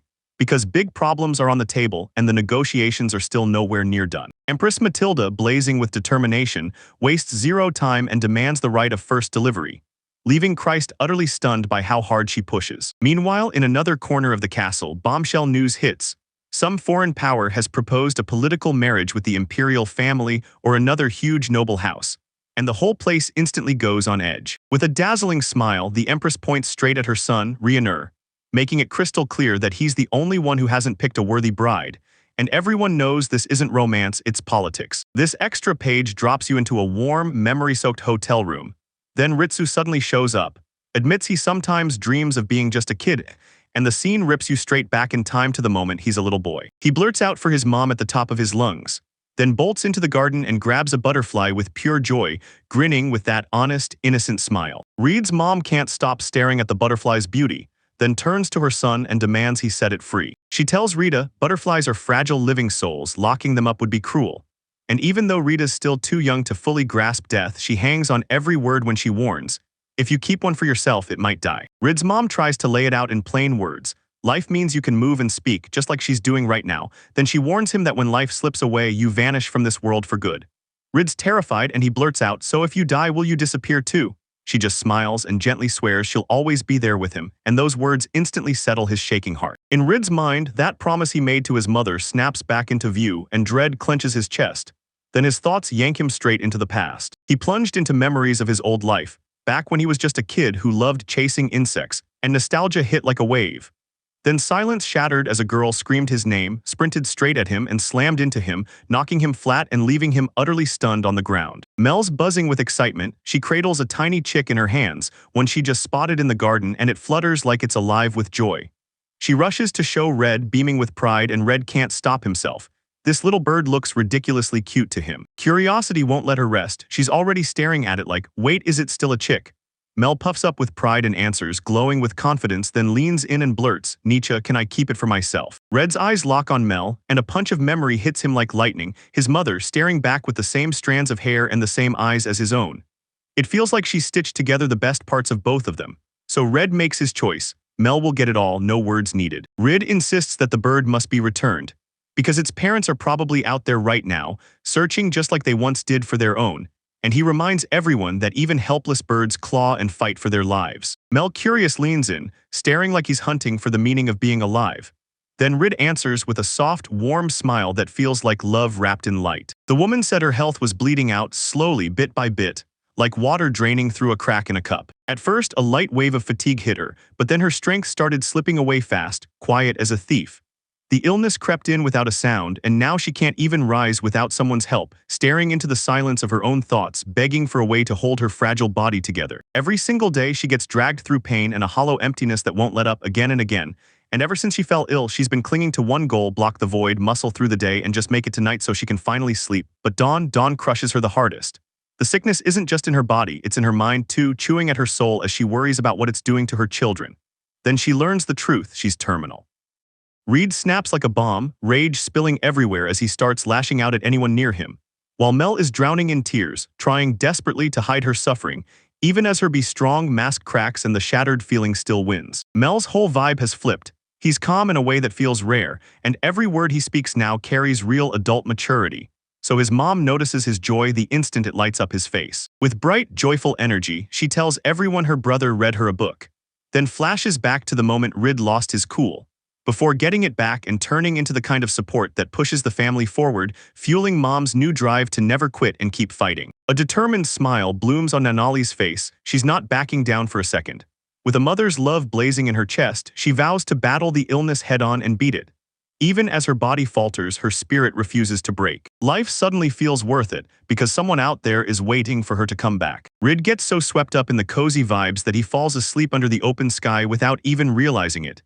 Then when he wakes up, guilt hits hard, because his father and Chris have been grinding non-stop while he was out cold. With pure determination, the hero heads out to sharpen his magical powers, pushing himself just like he trained back in the game, and swears he'll go even harder than before. Reed stared at the world like it was wearing his old game like a mask, because the setup felt way too familiar. Money had pushed him to make those cosmetics, and somehow the product even landed with the Imperial family, a total no-show in the game. So when it hit him that his choices can rewrite everything, Reed knew that if he forged his own route, new chances would open up. With his heart pounding, the hero rushes to a safe spot to test his magic, starting by locking in on the fire element. Before the giant crystal, the clan steps up, puts their powers on full display, and boldly declares they've mastered every magical element. Reed slaps on bold, simple spell names like Fire Lands and Storm Lands, building everything around the magic's core element, then keeps his senses razor-sharp, ready to snap into action the second an unexpected attack hits. Red clenches his focus and snaps out a spell, conjuring a blazing fiery spear that hits like a comet. The second it hits the ground, this thing detonates with a massive blast. After the training ends, Red collapses into a warm, satisfying exhaustion, pride flooding his chest because he actually pulled it off. But just like that, anxiety crashes over him, because Mel, it turns out, has been watching every single thing that happens. The captivated girl darts ahead without slowing down, staring in awe at the magic that just exploded from his palm, while Reed hangs back, stunned, confused, and fighting off a flustered embarrassment. Reed leans in and begs Mel to keep the magic she witnessed locked away. To win her over, he promises to read her favorite picture book, so Mel's face lights up instantly. But even with that excitement, she can't help blurting, "Why hide something this beautiful?" Mel swears she'll stay quiet, and then like a split second later, she's already itching to see the magic trick again. The family is sure that once everyone finally hears the truth, he'll rocket straight into the spotlight, and there's no way anyone's escaping the chaos that comes with it. Right near Red, a letter from Chris, who's already sprinted off to the capital, suddenly appears. Reed cracks open the letter and chaos spills out. Chris swears Empress Matilda has snapped, that Raynor set her up with ruthless cunning, and that Count Roland has been shoved clean out of everything until Chris drops the real bomb. "I am in danger." The whole mess feels wildly out of place to Reed, and the more he reads, the more desperate he gets to find the truth. Soon he gets pulled into lessons where everything clicks. Turns out to master certain traits, you have to be born with the right kind of drive for them. While the lesson was going on, the teacher demanded to know if special abilities were required to master special magic. And Reed, totally baffled, blurted out that he had no clue at all. Surprise sparked in her eyes when she saw the lack of ideas, but his sincere reply still won her approval, because honesty always earns respect. She swore that with relentless training, anyone could inherit magic and even craft their own totally unique spells. When Reed heard that, his face flushed with pure excitement, and lightning-fast ideas for his own magic started flooding his mind. Reed can't stop wondering if a crystal-clear image matters for special magic the same way it does for attacks. And the teacher nods, saying if you want to create or copy this kind of spell, you'll need way more mana and you'd better have an even sharper picture of exactly what you're trying to produce. Only the first creator can pass on that special magic. But even then, you still can't cast the spell without a serious stash of mana. From the comments, it's clear lunar grass can reset manners, and now everyone's stuck on one burning question. How do you pull that power out and pack it into something usable? The teacher can't stop dreaming about the final breakthrough, picturing a miracle drink or maybe even an injection. She gets hit with unexpected inspiration and bolts to build fresh prototypes, leaving Red alone, furious and crushed, because the classes got yanked without warning. Beneath that stormy sky, Reed wrestles with the idea of forging a spell. He's loaded with mana, so why not? But doubt slams into him. How's he supposed to measure the exact magical energy in his hands? Then wham, lightning sparks in his mind, hinting that maybe a special spell or tool can do the counting. Reed tightens the tension, then storms home in the heavy rain, fully soaked to the skin. The moment he shows up like that, the maids erupt in chaos. Faces go from shock to panic. One darts for a towel and the rest rush to set up a hot bath, terrified he'll catch a cold. Reed is drenched from head to toe, but his spirits don't drop. He even apologizes for the mess and insists all he needs is a quick clothes swap. Yet the maids won't budge. After that garden incident, they refuse to gamble with his health, and no matter how much he protests, the girls swoop in and demand first things first. He's getting a hot bath. Finally, Reed slipped into a scorching hot bath and sank into pure relief. Real peace he hadn't felt in ages. In this world, people usually scrub themselves with wet towels, so a real bath is pure luxury, and he can't believe his eyes. How on earth did they drop a whole bathtub right in the middle of the room?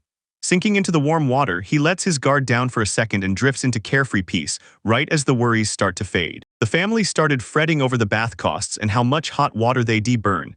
And when he broke down the liters, grams, and meters, his jaw dropped. Every single number matched the exact ones from his old world. Fueled by a spark of wild creativity, the hero suddenly locks onto a new obsession. And that might be exactly what he needed for his secret plan. Reed storms into the inner courtyard with pure focus, gripping the measuring cup the steward just shoved into his hands.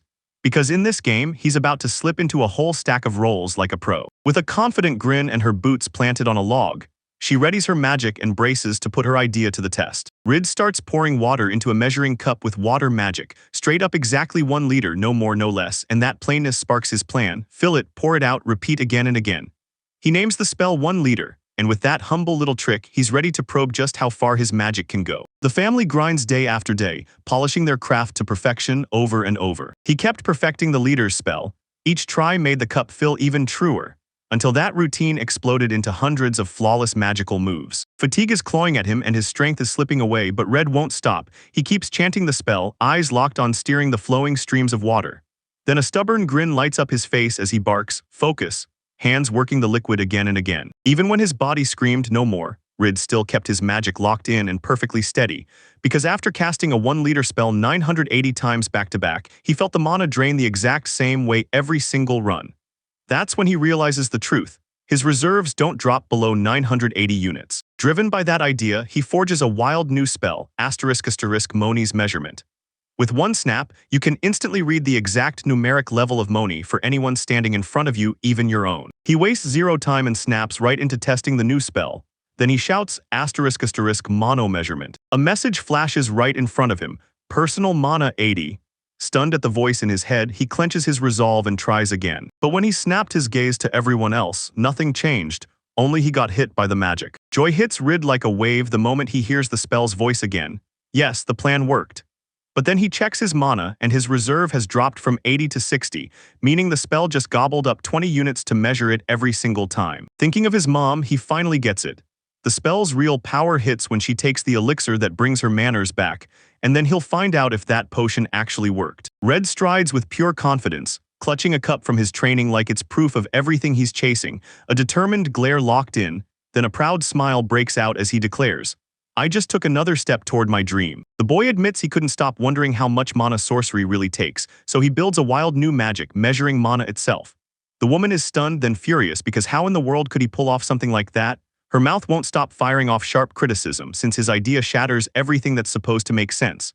She keeps repeating it under her breath, trying to wrap her head around just how huge his discovery really is. Rit tells the whole story of how he sparked his one-dimensional measuring magic, copying the way you measure water, and then forged a spell that pops out exactly 1 liter of magical energy, locking it in as the core unit for every calculation to come. Sandra's eyes widen when a sudden idea hits her.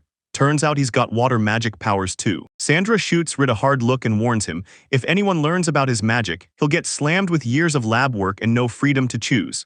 She urges him straight up to keep that secret locked down.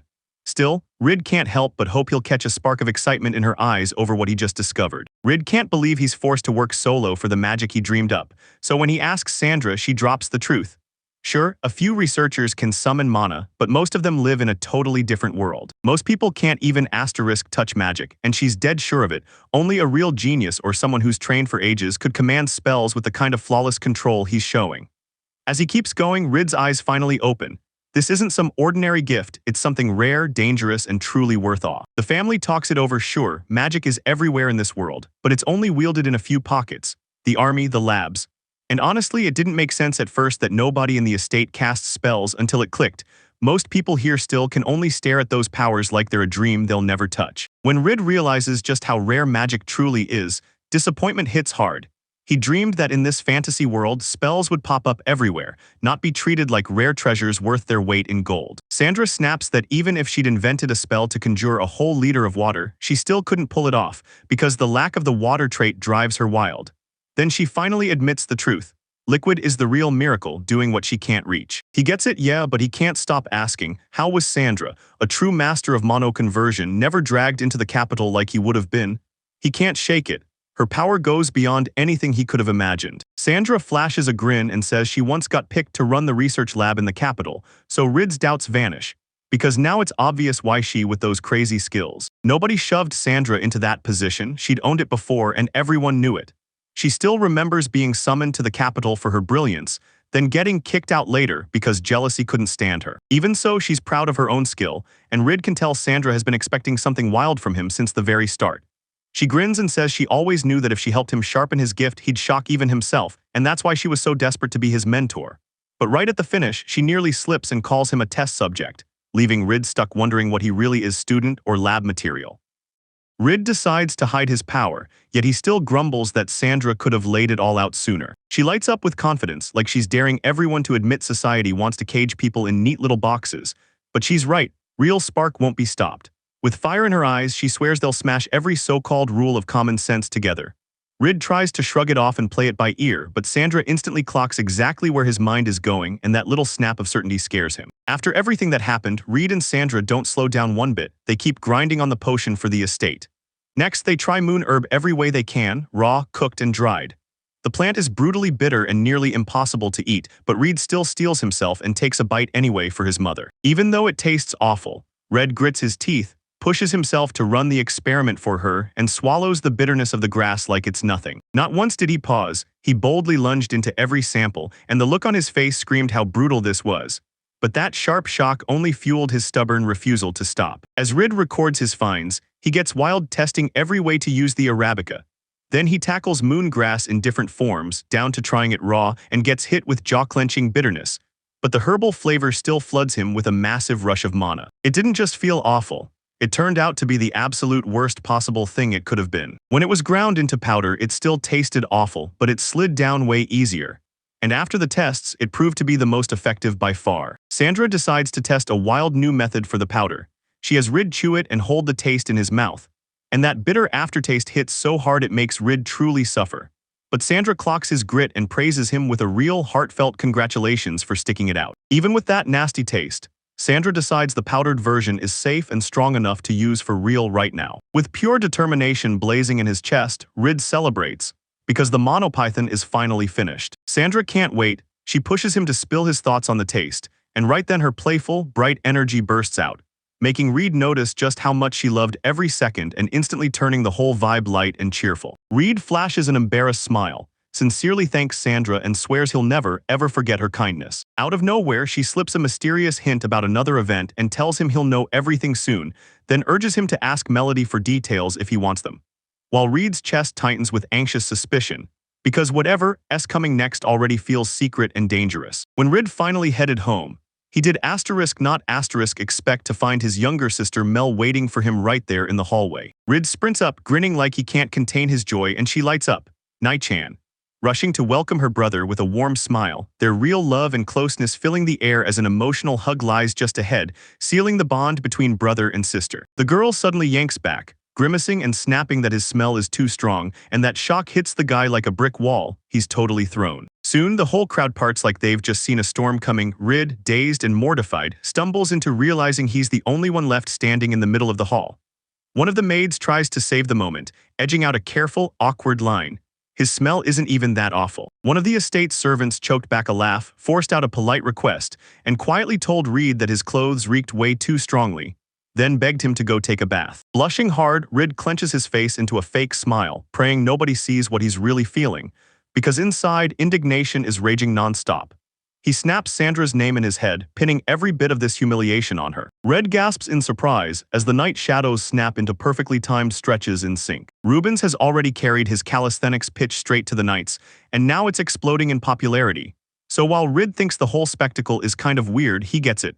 Those drills don't just ward off injuries, they sharpen teamwork, exactly like the commander said. Rubens, one of the knights' newest hotshots, matches Rid blow for blow on reaction speed no less. During those training sessions, Rid watched Rubens get it, warm up before you go all out or you'll pay for it. That wake-up call sent Rubens into action, and he started pushing calisthenics until everyone caught on, but Rid never could have guessed it would explode in popularity like this. While Rid trains, he gets pulled off guard. Just like that, he stumbles and falls, and Rubens snaps that in a real fight, one slip like that would cost a life. Then he drops the rule on Rid. The knights have to purge the dungeons the moment they pop up. The second Rid hears it, his eyes light up. Dungeon training is about to become his brand new world. And without waiting, he leans in, bouncing with curiosity, begging to know everything about this wild, challenging mission. Rubens lays it out. Takarelli is packed with deadly dungeons where people dive in for rare materials, push their training to the limit, or hunt down the city's secret leaders. Dungeons are born like living monsters.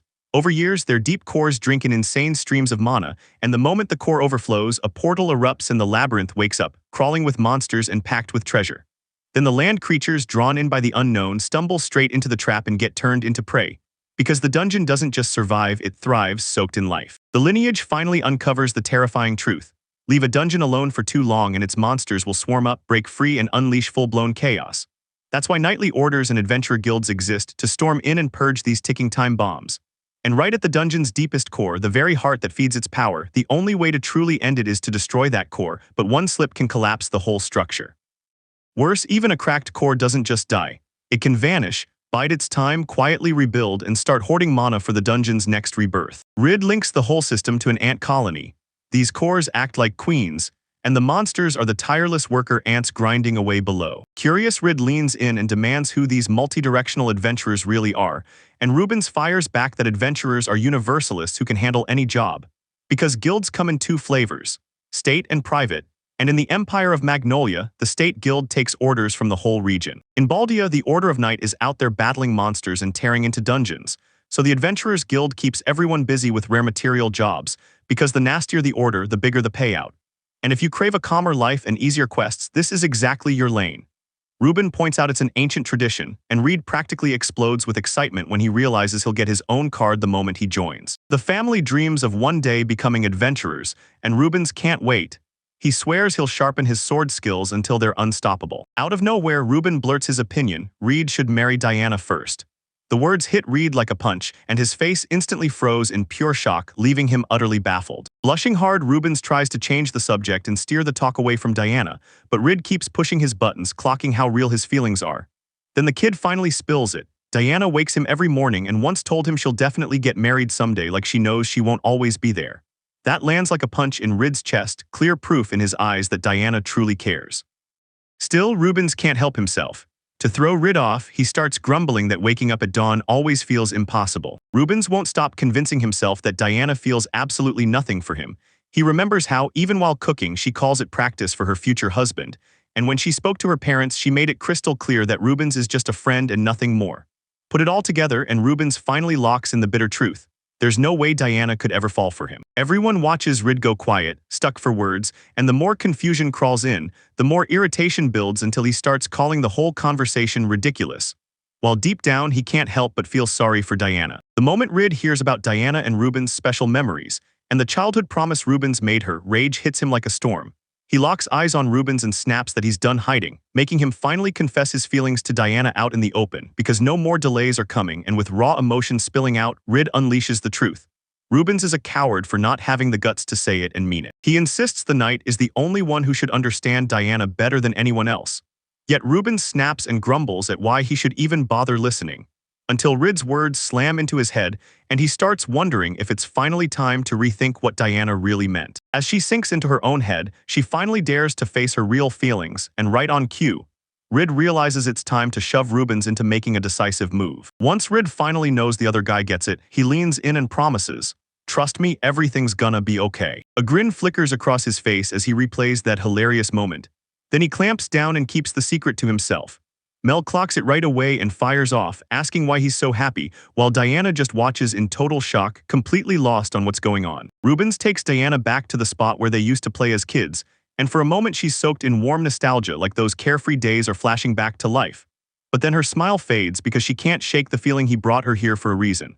And right as she starts asking herself what he wanted to say, Rubens's confidence crumbles, nerves hit him hard, and his words start slipping. At last, he steels himself and says her name, straight from the heart, pulling every ounce of strength together to confess his feelings. True to Reed's words, Rubens finally worked up the courage to confess his feelings. And once the words were out, he and Diana started dating. From afar, he grinned with satisfaction, already clocking it in his head. These two weren't just compatible, they were practically walking hand in hand toward the altar. Reed's morning starts with a calm, cozy sleep, until Mel yanks him awake with an anxious shake. She rockets up with a cheerful bounce and lands right on his chest, grinning like crazy as she blurts out her joy. Then he jolts awake, tries to say hi while still totally lost, and she laughs her head off, calling out, "Good morning," like she's loving every second of this hilarious mess. The family laughs because no matter how hard he tries to wake up early, Mel always storms in first and wakes up by herself, and her excitement practically bursts out of her. Yet the second he tries to stop the routine, she snaps, offended instantly. After breakfast, Mel slips back to her room and dives headfirst into studying. She perfects reading, polishes her manners, and sharpens her dance steps, pushing her learning deeper and deeper. Awareness hits Reed. No matter how young she is, she just wants to spend the morning right beside him, and to her, that tiny moment is pure gold. Standing at the estate gate with his father and Kreese, Reed can't stop grinning. Mel's usual morning jabs only earn him a warm, teasing smile, but right away he senses the routine's been shaken. Then Kreese steps up, visibly flustered, forces a smile, and admits she's been trying her hardest to push through a brutal trial. The look on her face screams that she's been through hell lately, and Reed can't stop worrying as Kreese can barely keep himself upright. He's running on empty. Her father says the Empress latched onto her for real. During the whole trip she kept talking to her about state matters, never letting her breathe or rest, and Kreese snaps that she was only exhausted from the ride to the capital. Then the father steps in, thanks her for all she's done, and tells everyone to finally let her sleep it off in the guest room. Later, he yanks Reed into his office for a serious talk. Then, once his father locks eyes on him, the conversation finally kicks off. He straight up demands to know how his own son could change that much in such a short time. Can't even mask his shock, and maybe his disbelief too. Reincarnated is left staring, the meaning of the question slipping right out of his grip, while the father watches him like a hawk, clocking every odd little tick.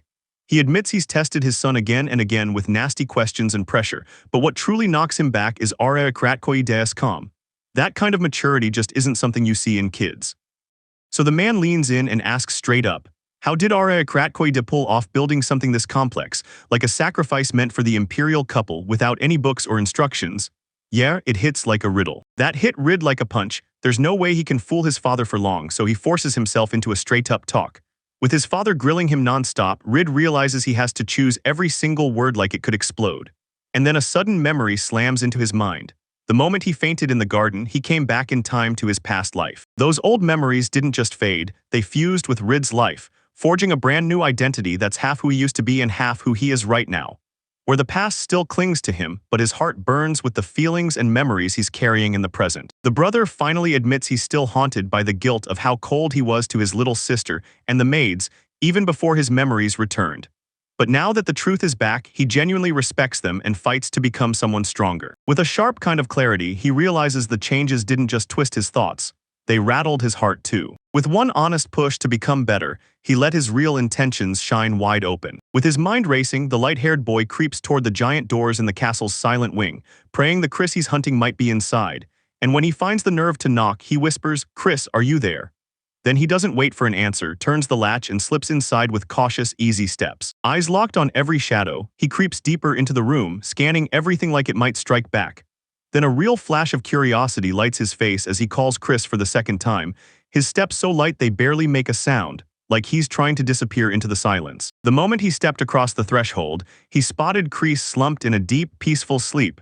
So he checked in his head that she really was out cold, then studied her calm face like it was the safest secret in the world. Seeing how worn out she looks, he stares at her face in total shock, stunned into silence, completely enchanted by her beauty. Then Kreese shifts in the bed and murmurs something in his sleep, while the guy takes his time, watching her with calm, gentle curiosity instead of rushing to kill the moment. While Kreese sleeps, the main character can't help watching. Then suddenly he jolts in shock as the girl stirs and blurts out tangled, half-awake words. Her sleep turns restless. Worry creases her voice as she calls out to someone, and the young man's heart starts pounding like crazy. He can't stop wondering what nightmare has her hooked, what she's really dreaming. Then he catches a few snatches of her whispers, hesitates, and feels that nasty unease rising. Like maybe he should stop eavesdropping before it gets worse. The main character tiptoes toward the door to slip out, then freezes because it won't budge at all. Surprise hits like a punch to the gut, and he can only think one thing: someone's on the other side, gripping that door to keep him trapped. That sudden creak shatters the silence. Then a stern girl steps in and locks eyes with him. The boy freezes, stunned, because it's not some visitor at all. It's a boy who casually calls him out for what he's doing. Meanwhile, Kreese slowly snaps back to reality, sensing something's off in that room. Meanwhile, right outside the door, the hero keeps pushing, begging Mel to open it, and insisting he only wants to make sure everything's okay with Kreese. Mel shoots him down hard, snapping that barging into a girl's room without permission is pure bad manners. Still smiling, he urges, just open it before Kreese sees. Mel drags out a mocking pause, clearly acting out whether she's actually going to help him. This crushes him even harder. He blurts out an apology fast, stomach twisting, terrified of what just happened. Red-faced, she jolts awake and blurts out an apology. She fell asleep from pure exhaustion, shocked she even let that happen in this place. Meanwhile, the hero lets out a relieved smile, grateful he dodged getting caught earlier, and then gently reassures her. She has nothing to worry about. Soon, Kreese starts spilling everything about her trip to the capital, endless talks with the Empress, a tense sit-down with Count Roland, and even that brutal game where people tried to keep her in the dark. She tells it all to her listening companion, word for word. The boy hangs on every sentence, shocked to realize his father never said a thing about any of it. Then he straight up thanks Kreese for being so honest. The very next day, the Emperor storms in and orders Count Roland to shell out reparations for the insult to Kreese, totally blind to the fact she's actually noble and foreign. Now the Count's stuck in the worst possible spot, exposed in front of the whole court, and to everyone's shock, Kreese refuses the payment flat out. She totally throws everyone off by not giving the expected answer. She blurts out that she has a request, and when the Emperor leans in, hungry to hear what she wants next, he tells her she can speak her mind. Kreese gets razor-focused, clenches her resolve, and readies herself to finally spill her real purpose. Outside the courthouse, Kreese cuts straight through the noise and demands one thing: stop swallowing rumors and start sharing only verified facts, because gossip can scorch the Magnolia Empire's reputation in front of the whole world. Her sharp, confident words hit the room like thunder, and Roland in particular couldn't hide his shock. Chris then stepped in, pushing everyone to treat this incident as a loud, unforgettable lesson and pull the right conclusions for themselves. After Chris's words, one of the nobles snaps to attention, admits the blunder, bows an apology, and begs forgiveness for everyone, because their subordinates never got the right instructions. Chris doesn't waver. He keeps a sharp eye on every twist as it unfolds. Later, in a more relaxed talk, she admits she might have gone too far, dropping that kind of speech right in front of all the nobility. The main character listens closely, feeling every word, and realizes just how brutal that moment must have been for her. And in the end, it all boils down to Kreese fixing it by shifting the blame from only Roland to the aristocracy as a whole. As he talks, the main character realizes Count Roland's allies are crumbling in the wake of that recent event, and he can't help wondering what comes next. Does Chris plan to sit back and let the Count's next move unfold? For a second, he actually takes a quiet moment to admire her, calling her a real heroine, sharp and fearless, but the instant he feels her notice, he snaps his mouth shut fast. In fact, Chris keeps a stone-cold calm as he studies the mess, because Roland isn't some ordinary Count. This guy runs trade like a chess match, scraps up shady deals, and fights tooth and nail for every right that pays off, and she's dead certain he'll be the biggest wall standing between them and business expansion. The protagonist can't help it. Her certainty hits hard, and now he can see the truth. Even his craziest enemy wouldn't want to pick a fight with Roland. Blazing with joy after the business deal closes, the main character pours out heartfelt thanks to Kreese, saying her presence and Christie's company at the Baldia estate has been fate's real gift. And then Kreese, totally unprepared, snaps into emotional shock as a flood of feelings hits her all at once. She looks back and winces. No matter how hard she tried, nothing changed, and she always felt like an outsider among everyone else. Fake hopes crumbled when the main character's words landed, and they actually warmed her heart. She keeps her reply cool, acting like the honor surprises her, but deep down her gratitude for meeting him, and for that short, life-meaning moment beside him, keeps swelling. Reed can't stop thinking about Kreese and her team, and then, boom, Count Roland's audacious insult crashes back in. He called her an old witch and mocked her for leaving the Saffron Company. Kreese was born into a family where the family business was meant to land in her older brother's hands. But her drive and entrepreneurial talent blew past every expectation, even his. At first, she hid in the shadows, backing him from behind the scenes at the company. But even her best intentions couldn't shield her from the judgment and gossip swirling around her. So she finally snapped and forged her own path, founding the Christie Company. Word of the drama rippled out, and Chris felt her fear grow by the second, worried her family's business would collapse because of her. To stop the damage, she chose independence. And since she wouldn't steal clients from her family, Chris built her own company in Baldia, land where elven businesses hadn't even set foot yet. Even with serious talent, kicking off my journey in a foreign country turned into a brutal grind, progress crawled. And whole months slipped by with nothing to show and no one noticing. That's when he showed up, and right as Kreese was grinding to grow her company, even with all her undeniable talent, the main character suddenly stepped into her path. His calm, confident stare and that barely there smile lit a spark in the moment, like the world finally decided to move again. In her quiet thoughts, Kreese realizes talent alone won't get you what you want, then it hits and everything flips. Buried in memories, the heroine rethinks every step Kreese has taken, certain that fate itself paid off her hardworking friend. And day after day, she kept going, even when the results weren't in sight yet, because each ordinary day was a brutal step toward victory. It flashes back. The butler only brought up Christie's company because Chris's schemes had left their mark in Baldia. He says nothing now, but he's praying his words might still shift something, because he can't stand seeing her drag herself through humiliation like this. With a warm, gentle smile, the main character turns to Kreese and tells her straight up that every win she's earned is 100% on her grit, her talent, her effort. Then he leans in, fires up her confidence, and pushes her to trust herself and her own abilities. Kreese's eyes widen, pure shock hits, and the surprise is so real it shows on her face. Overwhelmed, she stammers to stop, still unable to believe they're piling on all those compliments. Her face says it all, those words hit like a punch to the heart. The main character speaks, and Kreese feels it all the way down to her soul. Every brutal struggle, every sleepless night, every obstacle she fought through while pouring her whole life into her work. One honest compliment almost breaks her, and it's like she's finally getting the exact recognition she's been craving for years. Overwhelmed with joy, Kreese blurts out a thank you, her bright grin trembling with excitement while tears spill out as gratitude. Kreese steadied herself, slipped back into a crisp business voice, and spelled out the deal piece by piece. First month. Majesty gets first dibs on the goods, then the rest hits the market. After that, extra orders lose those special perks and the payment gets paid up front. Rid leaned in, grilling her about how Majesty's priority rights worked, and Kreese, fully confident, promised it was all set, a smug, relieved smile breaking through before she could stop it. Doubts gnaw at him. Was that generous promise made too soon? I mean, the analog production has only just kicked off. Still, he steadies his nerves. If it ever comes down to it, he can always lean on his father for extra ingredients. And meanwhile, the work is rushing forward at full speed. With pure adrenaline, the man declares the aloe harvest is on. He's already lined up Christie and saffron distribution channels, locked deals with farmers, and even ordered wild aloe through foreign guilds, all before the market price spike hits. The main character is blown away by how fast he moves, and he admits the timing was chosen perfectly. The refined lady tells them flat out that a ton of work is waiting, orders from Her Majesty, no delays. And then she teases Chris with a cheeky reminder not to leave her behind, because she's the company's face, and she still expects top-quality products. Mid-conversation, Reed suddenly locks eyes on Chris and blurts that someone as breathtaking as her is basically impossible to find, like everyone would pray for her to be their rep. Chris is stunned into silence, cheeks burning, and then snaps back out of pure embarrassment. He'd better watch his expressions. Rid's mind screams danger, and she stays on guard.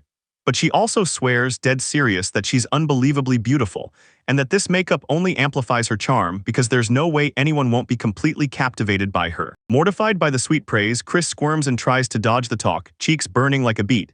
And as the conversation keeps rolling, the company announces future product names: Body Cream Christie and Conditioner Christie Emma. When Chris realizes those names were picked for them, he freezes with pure awkwardness, while Emma can't stop smiling. The friends then brainstorm bigger flavors for the line. And even if olives are gone, the conditioner can still be whipped up with essential oils, plus the body cream doesn't have to stay stuck in one version. Swap the ingredients and dare the scents to change. Inspiration hits Kreese like a lightning strike, and a storm of new product ideas starts flooding her mind just like that. She then declares straight to everyone that she'll be negotiating directly with the Empress from now on, and if Radu ever needs a hand, he can go to her. Radu takes the offer in stride, stays cool, and calmly agrees. The second Kreese Panic heard the name Empress Matilda, memories crashed in this majestic, ice-cold woman whose word no one ever dared to challenge. And while Rid hung on every word, he dove straight into his own questions about this mysterious ruler. Rid just shrugged it off, totally confused by Chris's sudden panic, and with a sly, ironic grin he told him it was smarter to steer clear of anyone who could plant fear even in your dreams. Yeah, that meant the Empress. And he couldn't help laughing at how terrifyingly dangerous that sounded. A jolt of tense silence snaps through the room as Chris, eyebrow raised in suspicion, finally blurts out, "How do you know she moans in her sleep?" The whole family goes stone still. He's already slipped up, and they scramble to patch it up, but it's too late to save anything. Caught red-handed, Red is hit with Chris's cold, icy stare. And in that instant she realizes he'd been watching her at her most vulnerable, and her anger detonates. She rips into him, calling him a scoundrel for peeping at a woman while she's asleep, shouting like steam off a boiling kettle. Her cheeks flare with shame and fury, and every furious word swells into a stormy wave of energy, ready to slam straight into him. Rid, clearly rattled, blurted out a fast excuse, saying he only meant to tease a little and that the rest was just pure coincidence. While at the same time, a maid slipped into the room with a fresh batch of tea, and Mel followed close behind, clutching her favorite toy like it was her lifeline. Confused, Rid pleads with Mel to believe him. He swears he had no bad intentions when he found her asleep. Then Mel just stares back in silence, slow to answer, while Chris, still seething, starts to flare up, but the maid clamps down and stops him. With zero hesitation, Mel stays cool and steady and shuts Rid down, telling him flat out it wasn't a coincidence at all. For a long stretch, Rid kept his eyes locked on Kreese as she slipped under sleep spell, then it hit him and despair slammed into his chest. He blurted out in panic, shouting for Mel, begging for even the tiniest bit of help, but it was already too late. The world shifted in an instant, and a suffocating silence crushed everything around them. A single drop of water sliced through the dark, announcing the start of punishment that was already locked in. In the pitch-black room, the woman snaps awake and rips in greedy breaths, like she's drowning in her own fear, her heart hammering, her thoughts tumbling into chaos. She tries to lock in on the technique she's known forever, chasing that drop of water feeling, but panic barrels in and steals her control. Breathing hard, she clamps a hand over her mouth, and horrified, sees bloody smears on her palm, a terrifying warning of something deadly. Still, even with pain roaring in her, she tightens her fists, shaking with resolve, and swears to herself she'll never, ever back down, no matter what comes for her. She sank onto the bed, hands clutched to her chest, eyes blazing with determination, and swore right there that someday she'd stand tall again. Even with exhaustion weighing her down, she didn't soften her vow. She'd rise, she'd get back on her feet with her own strength, and nothing, no matter how long it takes or how much pain she has to endure, would stop her. Still rattled and gasping after the shock, she sprawls on the bed and claws at her breath, cough after cough, heavy air in her chest, until her panic finally loosens and she murmurs to herself, "That's it, I've had enough for today." A barely audible knock, a tired little smile. She swings the door open and lets them in, saying she already did it. Then the mood flips. Slow, careful steps as someone tiptoes across the threshold and eases into the room. After a polite knock, 3 guests step into the room, and the woman still tucked in bed lifts a tiny, almost hidden smile. Then, even with her strength barely back, she apologizes for how she looks. With a bright, friendly smile, she introduces herself. Nonelle Baldia, the wife of Marquis Reincarnated, and just like that, a guest matches her warmth, and the whole room fills with real, no-act friendliness. And right in the middle of all the guests, a woman steps out like a spark, Sandra Ernest, a magic researcher. And her son's jaw drops because he never had any idea his mom could glide through society with that kind of skill and elegance. The man beside the bed slowly swings his gaze to the sick woman, and his voice turns deadly serious, full of regret as he finally gathers his courage and admits it. He's been hiding the truth about her illness from her all this time. A hard, stern look snaps onto his face. Then, at last, he drops the full truth on Nanali. The illness she's fighting is called monodeficiency. Then he drops the bombshell. It can't be cured and it ends in death. The words slam into the room while Nanali just sits there, silent but unshaken, courageously swallowing that brutal truth. Determination crackles in him, then the unexpected confession hits, and astonishment knocks the air out of his lungs as he demands who spilled the truth to Nanali. But she stays cool and tells him she had known it all along. The girl speaks up softly, telling him she understands her own body better than anyone. No matter what the disease is called, she already feared it was one of the incurable kind. Then a peaceful smile blooms as she begs him not to let his anger fall on anyone. No confessions were spoken, she just felt it in her bones. Nanelli keeps her calm as she takes in the horrifying truth she's living with, monodeficiency. Even knowing it's deadly and has no cure, she admits she's oddly relieved that the mystery is finally out in the open. Rid watches her in silence, and his eyes burn with tears, because in this brutal moment he sees his mother's real strength. She flashes a soft grin and teases like, "Guess I'm a total failure as a mom if I've got my own son worrying this much." Then she faces Rid again, drowning in apologies as she admits, straight up, that this has been a brutal trial for him. Reed fires back, voice packed with grit. His mom isn't a failure for a second, and if she's ever been let down, it was his father who did it. Then the memory hits. His dad admitting his own mistakes, and rage instantly swells in Reed's chest. Sandra tries to grab control of the moment, but the words slip out that this kind of thing shouldn't be brought up here. Still, she nods along as Rado's father is revealed to be brutally strict, especially with his own family. While everyone else bickers, Nanali flashes a warm smile and teases her son, pushing him to call Mel to her face, like her own words don't even matter, until the tension finally dissolves and the whole scene turns into a real family paradise. Rid erupts in despair and fires a piercing question at his father.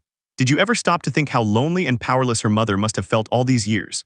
Meanwhile, the father goes dead silent, drowning in his own thoughts as guilt clamps down on his soul. He buried himself in work to outrun reality, even though the signs of illness were there for ages, and he just never had the courage to face the truth, while she endured it all alone. None of these men had ever knelt to beg for forgiveness before her, admitting they'd made a massive mistake. Yet she just smiled softly, telling him she didn't want to be a burden. Oriya pushed back, saying she had nothing to worry about. Overwhelmed by emotion, the hero blurts out his love. And Nunnally, eyes soft and voice steady, answers honestly that her heart is his too. After a raw, heartfelt truce, the words finally bring the couple close, tender, sincere, and real. Then, once the emotions crash over them, Sandra snaps back to what's really going on. She strides up like she owns the moment, shoves Non-Ally a vial of potion, and snaps that it isn't medicine, but it'll at least ease the hit from monodeficiency. Then she orders her to dilute it with water because the taste bites like lightning. Even as coughing shakes her, Non-Ally grabs the potion without backing down, and Red stares at her bold move in shock. Barely swallowing the potion, Nully snaps into brutal pain. She moans, choking as the world tilts. A panicked Rid rushes in, eyes glued to her as he screams for his mother, terrified she won't breathe. Germain's hoarse, shaky breaths scream that this is do or die, so the moment he locks in, he snaps orders. Measure her vital signs right now, urgently because whatever disaster is coming for her, he can feel it, and he knows he has to move immediately. Stunned, Rid realizes his mother's mana is almost gone, only 8 left, and panic claws at him as he shoves Sandra to rush the medicine now. Sandra's jaw drops at the chaos, but she doesn't freeze. Nonelli fights for air, gulping breaths like each one hurts, while Sandra barrels over with fresh medication, thrusts it into her hand, and demands she take it right now. Nonelli gasps, nearly blacking out as her strength slips away. Sandra Harry grabs her by the shoulders, begging her to open her mouth and swallow the medicine, desperation swallowing the whole room. Rid, heart cracking as tears spill from his eyes, screams for his mother again and again, pleading with every ounce of strength in him. Don't give up. The seconds drag like an eternity while everyone around them fights like their lives depend on it to keep her alive. With his final scraps of strength, Nonelli screams for help, then collapses into unconsciousness. Panic floods him as tears pour out, and he yells for his mother at the top of his lungs. Pain and horror swallow him whole, but he still charges toward her, refusing to let the nightmare be real. Right when it mattered most, a blinding light suddenly exploded in the air, and everyone there went dead still, staring in shock. In total despair, Reincarnated clutches the unconscious Nonelli to his chest, squeezing her tight with every last ounce of strength he has left. Right now, a flood of memories yanks him straight back to the day he first met Nonelli, back when he was still Arwen's assistant. Back then, he only dreamed of a dazzling career in the capital, completely clueless that one woman was about to flip his whole destiny upside down. Arwen slips in under the radar, yanking a wig over her face as she plots a sneaky way through the city. And while Rainer tries to hide his doubts, questioning whether this whole move even makes sense, Arwen hits him with the truth.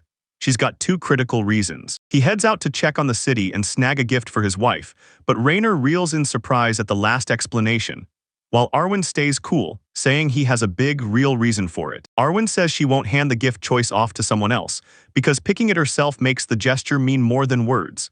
Then she smirks and adds, Reincarnated will get it one day when the day comes for him to marry. Soon, Arwen blurts out the truth that's been haunting him. His father's health is failing, so there's no way he can slip back into state affairs. In just a few years, he'll likely be forced to wear the royal crown, meaning these short breaks won't last much longer. And for Reincarnated, this lands like a gut punch because the grim reality hits all at once out of nowhere. Arwen flashes a soft smile and vows, before anything else, that she'll guard what matters most with all her soul, and that's why she's engraving those precious memories into her heart before she takes the throne. Arwen thanked Rainer for sticking with him through the city walk, because even small moments with a friend mattered to him. Rainer tried to apologize, but Arwen shut it down with a calm, I'm okay, insisting this was something he had to handle by himself. Arwen asks to step out, and Rainer doesn't just say yes. He warns her to take it easy, then a brutal scream tears through the room. Someone's being called to stop, while a guard hauls another person down and restrains them. Rainer stays ice calm and barks a few quick orders. A guard named Dinas is posted to watch Arwen while a furious prisoner roars for his freedom. And in a tight alley, a smug stranger suddenly steps in, catching her off guard and leaving her honestly shocked. He clamps onto her wrist with a firm grip, laughs like it's a game, and demands they finish the conversation they cut off, right now. Then she explodes in outrage, snaps back that she already officially rejected him, and slams the door on any more talk with a smug, self-absorbed man like him. With men closing in around her, sinister grins on every face, led by the same creep who'd harassed her before, fear hits her like a wall, and she freezes. Her eyes go wide with panic as her body fights to bolt as far from the danger as it can. The man clamps his hands around her face and shuts out her cries for help, then smirks as he tells her a car's coming to grab them soon, coldly promising to make her swallow the same shame he once felt, like he's savoring the fear in her eyes. With a hand pressed over her mouth, the attacker tries to fake some beloved closeness, calling her his sweetheart, until a man steps in and cautiously asks what's going on. Addressing the woman as Madam, he gives her a way out by urging her to tell the truth. Finally, the woman snaps. Her voice crashes through the room as she screams for help, then spits in anger that none of them is her lover, even as their rough grip won't let up. Still, her courage doesn't budge. She fights back with the truth, exposing the lies and the violence. And while all this is going down, the man with glasses who showed up earlier clocks how serious it is. With steel in his eyes, he vows solemnly that he'll do everything he can to save her. When he heard her real plea for help, he just nodded and said, "As you wish," already gearing up to move. The tall man with long hair and a fearless stare cuts the whole argument short, saying he's out of words and snapping at the attacker to leave. So the beaten, humiliated guy hauls himself up, lifting his head like he's refusing to surrender what's left of his pride, shouting that he's Logos from the Galano family, and this story won't end that easily. She slips away without a soul noticing, and the woman he just saved crumples into tears, pounding out her gratitude. She'd nearly surrendered to the idea that no one would come, not even if she screamed her lungs out. Rainer asks her straight up, "Are you hurt?" He can't stop admiring her guts. She clung on to the very end. Then a huge bald brute bursts into the room, yells Reiner's name and panics over whether she's okay. In the shadows, someone watches with a huge sigh of relief, and the woman leans in as Reiner chats with his friends. Then a warm, real smile lights up her face as she thinks, "What a wonderful person." Right there, Reiner teases Dina's, telling him not to yell his name so loud, and when she replies, she straightens up with respect, calling him Reiner-sama, admiring how kind and caring he really is. Months have dragged by and then, boom, unexpected news hits him. He's been proposed to for marriage, even though he had zero clue until this exact moment, and the ones behind it are Matilda herself, along with his parents. Even with lingering suspicion, he checks the document and confirms it with a jolt. The handwriting is unmistakably his father's. Right after that, another young man steps in, brandishing a signed letter of confirmation, and suddenly it's all official, no turning back. The hero finally learns the truth. His fiancée is none other than the legendary Red Lady, Nana Lyarnos, famous everywhere for her beauty and for slamming the door on every single love confession. And still, he admits he never once got the chance to meet her face to face. In the distance, a majestic mansion rises into view, and you just know the long-awaited meeting is about to go down. Right away, the main character locks onto her and realizes, yeah, it's her, the girl fate pulled into his life long ago. Stunned beyond belief, he can't stop staring at this wild, impossible reunion. As he studies her face, he can't believe it. Her beauty eclipses every memory he has left, and Nane just smiles softly, whispering that she never thought she'd run into him again. During the official talk, the hero tries to honor Nanali, praising how she truly lives up to her title, the Crimson Lady, until the startled girl cuts in and demands what he actually meant. He clocked the confusion at once and fired back fast. Those words weren't random. He was talking about her fiery, wonderful hair, and he just wanted to make it clear he was standing before an absolutely charming woman. Nanali froze with a sharp gasp, and her cheeks warmed with a soft blush. Blushing with embarrassment, she suddenly shoots up and starts blurting out a frantic explanation. She reveals that long ago she turned down another man's advances, and he retaliated by spreading rumors that her refusal was just her sharp criticism showing through. After that, rumors tore through the crowd, and everyone started calling her the Crimson Lady, while the main character just stared, totally clueless about where that name even came from. She, cheeks burning, shoved her face behind her hands, clearly mortified. When Nanali realizes Red Lady is being said with real respect, not snickering, her heart nearly melts. Then a bright, happy smile spreads across her face, finally letting her see the gesture for what it truly is, pure sincerity. The main character finally admits he's under her spell, and his admiration comes out so sincere it hits like a confession. Right as the tension between them melts away and a cozy, relaxed vibe settles in. The protagonist straight up tells Nanali he wants her right there with him, headed to Baldia, his wife's estate. When she heard his request, her whole face lit up with a sweet, confident smile, and she didn't even hesitate. She promised she'd gladly go if he really wanted her to. This is the moment their relationship officially kicks off. Nanali swallows the medicine, and the whole room goes tense as everyone freezes, holding their breath, waiting for what happens next. Fueled by raw inspiration, the hero snaps out an urgent demand for a mono measurement, already expecting things to turn for the better. The researcher holds his breath and watches like his life depends on it, convinced the medicine will finally hit. Meanwhile, the boy shuts his eyes and begs fate, almost silently, please let her mono respond this time. The reading shocks everyone. Nanella is sitting on a whopping full 101 mono right now. The crowd freezes, staring at the screen in disbelief, then joy explodes across their faces as celebration erupts. Relief hits the protagonist like a wave the second he realizes the medicine did the trick. She stirs, timid and fragile, barely manages a smile, then whispers for her husband. The next heartbeat, the boy snaps, breaks down in tears and tackles into her arms, hugging her tight as joy spills out. Mom. Finally, relief floods Nanella's face as she tells everyone she feels a whole lot better now. Then the protagonist can't stop himself. Tears burst out and he screams her name like he's trying to summon hope back into the world. Stunned with emotion, he bolts straight to his mother, who he's only watched suffer for so long, and now, finally, he gets to see her smiling, healthy, and alive with life. After the brutal surprise attack, they yanked in a doctor fast to check the protagonist's mother, and everyone who was there immediately agreed. Start non-stop treatment with mana potion, 3 doses a day, while staff stayed on watch around the clock, ready to rush in the second an emergency hit. Wild comeback. 1 single dose shot back a full 100 mana units, and the emotionally wrecked protagonist swears he only feels this good because Reiner-sama never stopped caring and supporting him. Reiner didn't even blink. He instantly clocked that she couldn't take her meds by herself anymore, so he snapped into action, chewed the potion, swirled it with water in his mouth, and fed it straight mouth to mouth. The main character stared at his father like he was watching a miracle. stunned by how fast and focused he was while he tried to keep the conversation going with Sandra, gently pressing for why she wasn't eating dinner with the family. With a sly grin, the main character shoos everyone out, so the lovers finally get their moment alone, while Reincarnated stands at Nanali's bedside, her cheeks warm and her feelings held tight as she refuses to look away.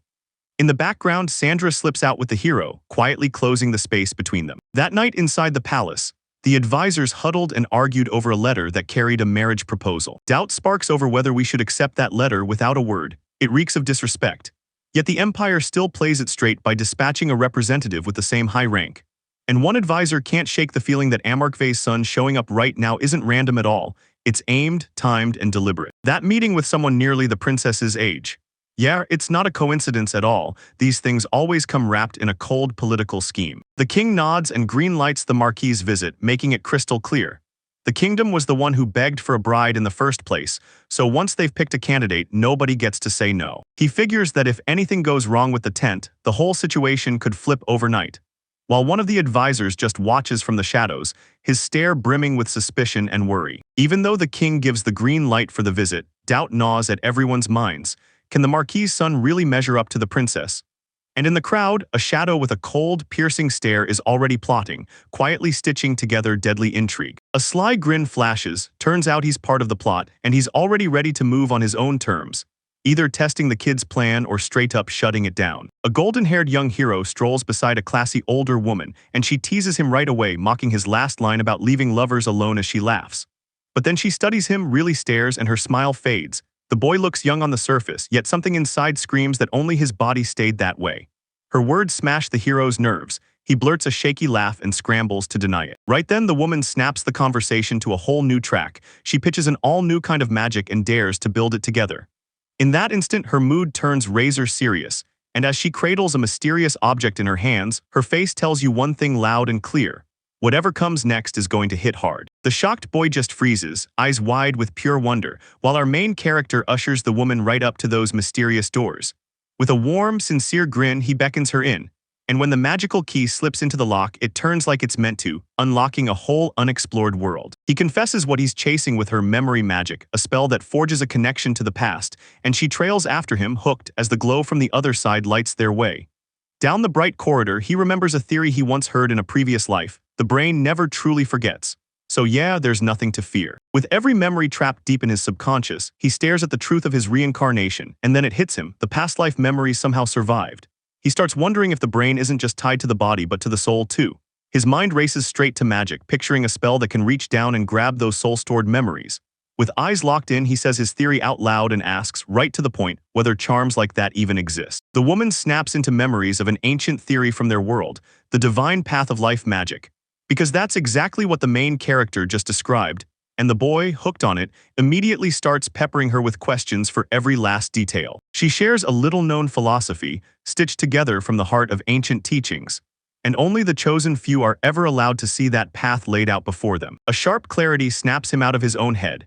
He realizes that the living force behind mana is really steering an unseen road straight to the gods, and once it clicks, the hero starts stitching this new philosophy into his own dreams, realizing it might be the missing piece to unlock the magic of memory he's been chasing. The hero blurted out a wild plan. Don't chase a normal mana transformation, flip it on its head, go for the total opposite, and risk everything on a brand new path. The woman's shock hit instantly, and she couldn't even pretend she knew what would happen, but even with her fear clawing at her, she still warned him not to push too far. Then the young man went quiet, pressed his hand to his chest, and felt that deep, terrifying boundary of his own soul. Maybe this is where its real magic lives, so he sinks into a calm, meditative pose, eyes locked on the experiment. He follows the method like its law, compressing life energy until it becomes mana. Then he dares to push that flow deeper into himself. Even so, he never takes his eyes off the woman watching his every move, and that spark of inspiration hits hard, so he goes in even further and takes the risk. With pure willpower, he crams power into himself, even if nothing shows on the outside, and then the thought hits like lightning. What if mana can be shoved back into life force? If that's true, then maybe this brand new energy isn't just born to exist. It's waiting in the one place the soul can truly hide until it finally finds its purpose. While he meditated, his mana suddenly yanked toward the unknown like an invisible hand was dragging it away. And before he could react, a streak of energy burst into view, racing straight into a rift that tore open in front of him out of nowhere. Panic and curiosity crash together as his instincts scream that this isn't just strange magic, it's a warning, and the next step could get him killed. He wakes up and finds himself in some kind of mystery realm, staring around in pure disbelief. Because he's floating in the middle of a steaming library, and the shelves just keep stretching forever all the way to the horizon. Lost in his thoughts about everything around him, he suddenly hears a call that he knows all too well. Then he snaps out of it, whips his head around, and spots a mysterious stranger closing in fast. Right in front of the protagonist's eyes, a figure steps out, looking exactly like him, and he freezes, staring as his own reflection stares back, thinking, "Who are you?" A calm smile creeps onto the boy's face as he strolls in and introduces himself as the embodiment of memories. With every word it clicks, this place is built to bring back the pictures of your past life, and he even names himself Memory, like that's the only truth that fits. The main character's confused, but with no way out, he takes a step toward the stranger, because if he wants to move forward, he has to play along. The hero's hunting lost memories with pure obsession, like digging clues on the internet. Then Memory shows up and tells him it won't be easy, but it's doable if he calls on him. Memory swears he can track down anything about this world, and from that moment the hero can summon him anytime. Then right when he starts to feel safe, Memory slams the warning, "Normal people aren't allowed to be here." The main character somehow slips into this space in a way no one can explain, and the stunned boy can't stop wondering how he'll pull it off again later. Memory tells him, "Just use mana, you've got the gift for it." But right before it lets him, it leans in and blares the one rule that decides everything. That memory hits the main character like a warning bell. Sure, getting here felt way too easy, but this place is heartbreakingly fragile because it's sitting right at the center of his soul. And the memory doesn't stop there, it begs him, "Never come back alone." Do it, and he's walking straight into something far too dangerous. With a smile, he solemnly swears he'll rush to help the moment they call, and the main character gratefully thanks him for the support. Then the friends share one last warm goodbye gesture. Right then, the memory slips away on soft wings, leaving only a glowing trail of light and a plain, heartfelt goodbye. A woman keeps staring in silence. Then her eyes snap wide as something strange grabs her attention, and she blurts to the main character, scared to death, asking if he's okay. A jolt yanks the boy out of sleep, and he jolts awake staring around like, "Where am I?" completely clueless. The moment he swings his legs up, he spots an unexpected presence, and both of them snap into instant screaming chaos, panic exploding on contact. The room erupts into a hilarious mess as they flail, argue, and desperately try to piece together what just happened. After the terrifying scare, the woman caught Sandro's attention, called him by name, and demanded to know what the hell happened to him. He tried to play it cool like nothing was wrong, but she told him to stop swallowing his feelings because his silence scared her. That's why she came in the first place, and when Sandro let out that sudden scream, it seriously rattled her. Seeing he'd been out cold for ages, he quickly asks how she thinks he's holding up. And when he hears her answer, the young man blushes, thanks her, and squirms out a shy apology for putting her through all that worry. With his own doubts rattling in his head, the main character freezes. Should he come clean to Sandra or not? In the end, he lies without a single shake. He casually claims he failed, like nothing major even happened. Sandra just sighs like she already knew, like, of course it didn't work. But inside his mind, the memories claw back. That place buried deep in his soul was deadly. One wrong move and he could have stayed trapped there forever. And still none of it slips out, it stays his secret. He slips back into the room and turns to the memory, quietly, but ready to see if it answers back. The voice hits his mind instantly, proving the link still works even from way across the distance. No hiding his shock, the hero confirms it's real and it works. While that's happening, Memory strolls in like nothing's wrong, all smiles, saying she's just relieved to see him safe and sound. He admits he didn't have real questions yet, he just wanted to see if it would even work. And boom, the test succeeds, so now his memories are right there at his fingertips anytime. By that towering building, a goodbye lands like a promise. He tells everyone he'll always be there to help, just call his name. Soon he steps into the ward with a bright smile and asks how his mother's doing. Sandra, keeping a close eye on the woman nearby, answers with total confidence. Everything's fine and the medicine was chosen with precision. The boy's mother thanks her, thrilled to feel how much better she's become after the treatment. His eyes lock onto his mother as she chats with Sandra, and right there in his chest a fierce need ignites. He has to find a cure not just to save her, but to end this suffering for everyone who's caught in it. Memories slam him back to that nightmare when death almost stole his mother, and ever since, Sandra has been her go-to doctor. She's a magic researcher who specializes in life energy and mana, which is exactly why she's been the best shield against that deadly creeping disease. Meanwhile, Sandra locks eyes with him and instantly suspects something rude is brewing in his head. Then he panics, blurts out a denial, and scrambles to hide the smirk that slips out at her innocent act. His mother watches her thoughtful son like something off, and when she spots the tension on his face, she leans in and asks if everything's really okay. Then he snaps out of his head and tells her he was just stuck in deep thoughts. She gently warns him not to push himself too hard, and that's when her mind drifts back to that private meeting with Rainer. Suddenly, the boy's eyes light up like it finally clicked, and he admits the moment is here. He's been summoned. Before he even steps out the door, she smiles and tells him to send Rainer her regards. He answers with bright energy, practically bouncing with excitement as he says goodbye. A stern man slams the news down. The schedule for the main character's visit to Reincarnated is finally approved. The moment the news hits, the boy's eyes blow wide with shock and he freezes like he can't breathe. Because deep inside, a full-on storm erupts, and he finally realizes this is the hour he's been dreaming about for forever. At last, the main character blurts out the truth. He didn't just wander to Reincarnated for answers, he raced there to find a cure for his mother's illness. But right when hope starts to spark, a brutal wall slams down. The mana elixir can't be completed because the moonlight herb isn't available to the public. You can't grow it, and the only stash left is locked under the tight control of the company owned by Chris. Because of all that, the young man can't just put the elixir out there. Memories from his past tell him Reincarnated is a land of mind-blowing agricultural tech. And he's sure that's where he'll dig up answers or even the tools to secure a steady supply of this herb and push his plans into the next stage. The moment the main character hears Reincarnated's possible intentions, caution snaps into his bones. Because he's told King Elias is working hard to keep things friendly too. Some of his subordinates are dead against the marriage plan, and he can't shake the fear that those angry vassals will turn on the alliance and force him to back out. It hit him out of nowhere. If he's robbed of the chance to marry the princess, that proud spot won't stay empty, it'll be claimed by someone with royal blood. And even if he knows some vassals are only trying to restore balance between the kingdoms, he can't ignore the truth either. Push that fight too far and it flips into a deadly power game. Trapped in a storm of frantic thoughts, the main character blurts out to his father, "Where did you learn all this about Reincarnated's internal chaos?" His father answers instantly, saying, "No country shares one single will, and borrowed knowledge won't save a soul trying to protect their own lands." The boy clings to every crucial detail and realizes, no doubt about it, his father has his own line of information and he's right. The man nods, confirms it, and promises to peel back the truth slowly, praising his son's sharp instincts. With a casual grin, the main character asks him not to dump too much knowledge at once. Yet inside, he can't stop admiring it all because the truth clicks. A spy tied to his father is already embedded in Reincarnated's circle, and as they scan the political chaos around them, someone finally adds the kicker. Yeah, the king's words are finally understood, but the situation is getting messier by the second. They stand before the mighty empire of Magnolia, staring right down at Reincarnated Baldia's son, the state's best swordsman, and his territory presses right up against their lands, turning every encounter into pure tension. Still, he keeps a clear head, knowing the odds are somehow on their side right now. The tale lays it out in the Magnolia Empire's war machine.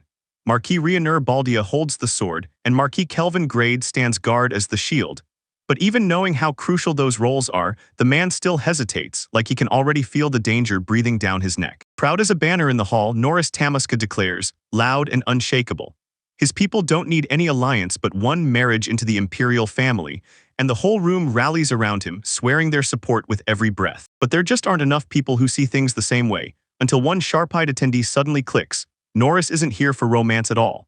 He's using that upcoming marriage as a loaded weapon to climb straight into the Empire's highest circles and drag Reincarnated out of vassal chains, and this guy can tell Norris's ambition doesn't stop there. The plan goes deeper, maybe even grabbing the whole Empire from the inside.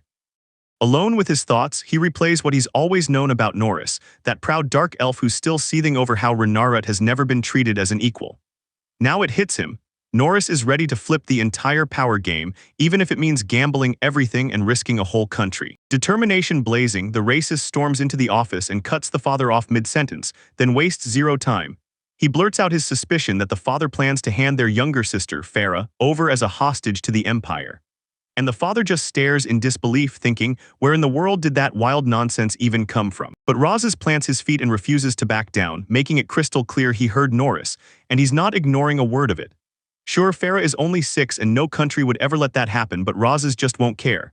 Icy resolve locks in as he snaps that right now, it's the principle and the looming threat that matter, not his sister's age. Rage flashed in Rise's eyes. He didn't hold back. He demanded answers from his father, asking why they had to go that far. But the stern reply shut him down without mercy. Those actions were needed to bind the countries together. The father made it clear this world isn't run by neat rules, sometimes you're meant to break them. Then he turned the knife. The crown's weight would land on Rise someday, and he'd have to learn how to read the situation fast and still choose the hardest path. Swamped by emotion, the racist can't swallow this at all.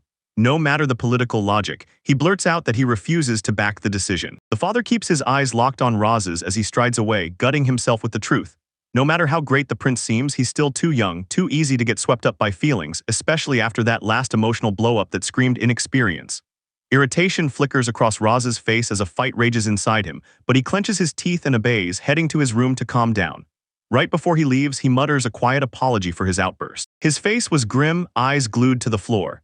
And as he trudged through the corridors, he suddenly collided with not one but two strangers. One weird figure snaps his attention and he freezes for a second because it's Farah stepping out of her room, and that's practically unheard of. She beams at him and calls him Nai, like only a loving older sibling would.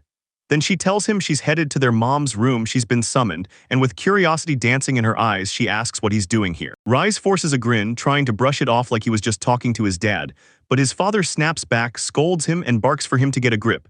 And Farah just can't process it, shocked that her own dad really chewed him out. The sisters soften as they lock eyes with Farah, stunned by how closely she mirrors their mother, Alida Sama. Yet what really hits is that, even at such a young age, Farah carries herself with pure dignity and effortless grace, honed by strict training and relentless day-by-day guidance. With a soft smile and a flower in her hand, she mouths a quiet thank you to herself for the win. Because for him, Farah has always been and will always be his biggest pride and joy. The fairy bids the races goodbye with a graceful bow, then marches straight to the queen's chambers, guard in tow. He watches in silence as his sister walks away, and that fearless look steadies Rises. Something hard clicks inside him. Farah won't ever be forgotten again, and she'll never be treated like a tool for someone else. Not again. Anything. Determination flares in his eyes. He'll do anything to keep her safe, even if it chains him to a life without freedom. Clenched fist, tight jaw, Reyes lifts his head and makes his vow like it's carved in stone. He thinks of everyone who shaped his road, his allies, his rivals, and above all, his sister Farah. Then he swears with everything he's got, I promise I will protect my younger sister. And nothing on earth will make him break it. Nothing will scare Rid off as he races towards saving Fari. He's locked in, battle ready for whatever comes next. Magic memory flooded his mind, smashing straight into his soul. And when the tangled chaos of those past fragments finally clicked, despair and total confusion hit him like a wrecking ball. Meanwhile, he breaks it down. The new magic is a bridge link. Every time he digs into a memory inside his own mind, he burns mana, same as paying per minute on a phone call. And still, curiosity drags him forward. He summons the memory image again and demands to himself what fresh info he's pulled about Takarella's main plot, while trying to ignore the harsh moral lesson his inner voice keeps blasting into his head. Right now, Rid is doing everything in his power to remember the game's storyline. Deep down, he admits it. He played the whole game without ever reading the dialogue, smashing the skip button nonstop like it owed him money. The addiction was out of control, but while the story campaign sat there, he spent his time buried in the additional mode. Craving answers, he went digging through his own memory, and all it dug up were blurry, broken flashes like crumpled bits of paper you can't smooth out. Memory can't stitch a real picture from what's left. The only thing he can clearly remember. The game had that Cinderella vibe, princesses from different kingdoms, all lined up as romantic interests. And one character, probably from Rena's root, was named Raku's, the kind you can train and use easily.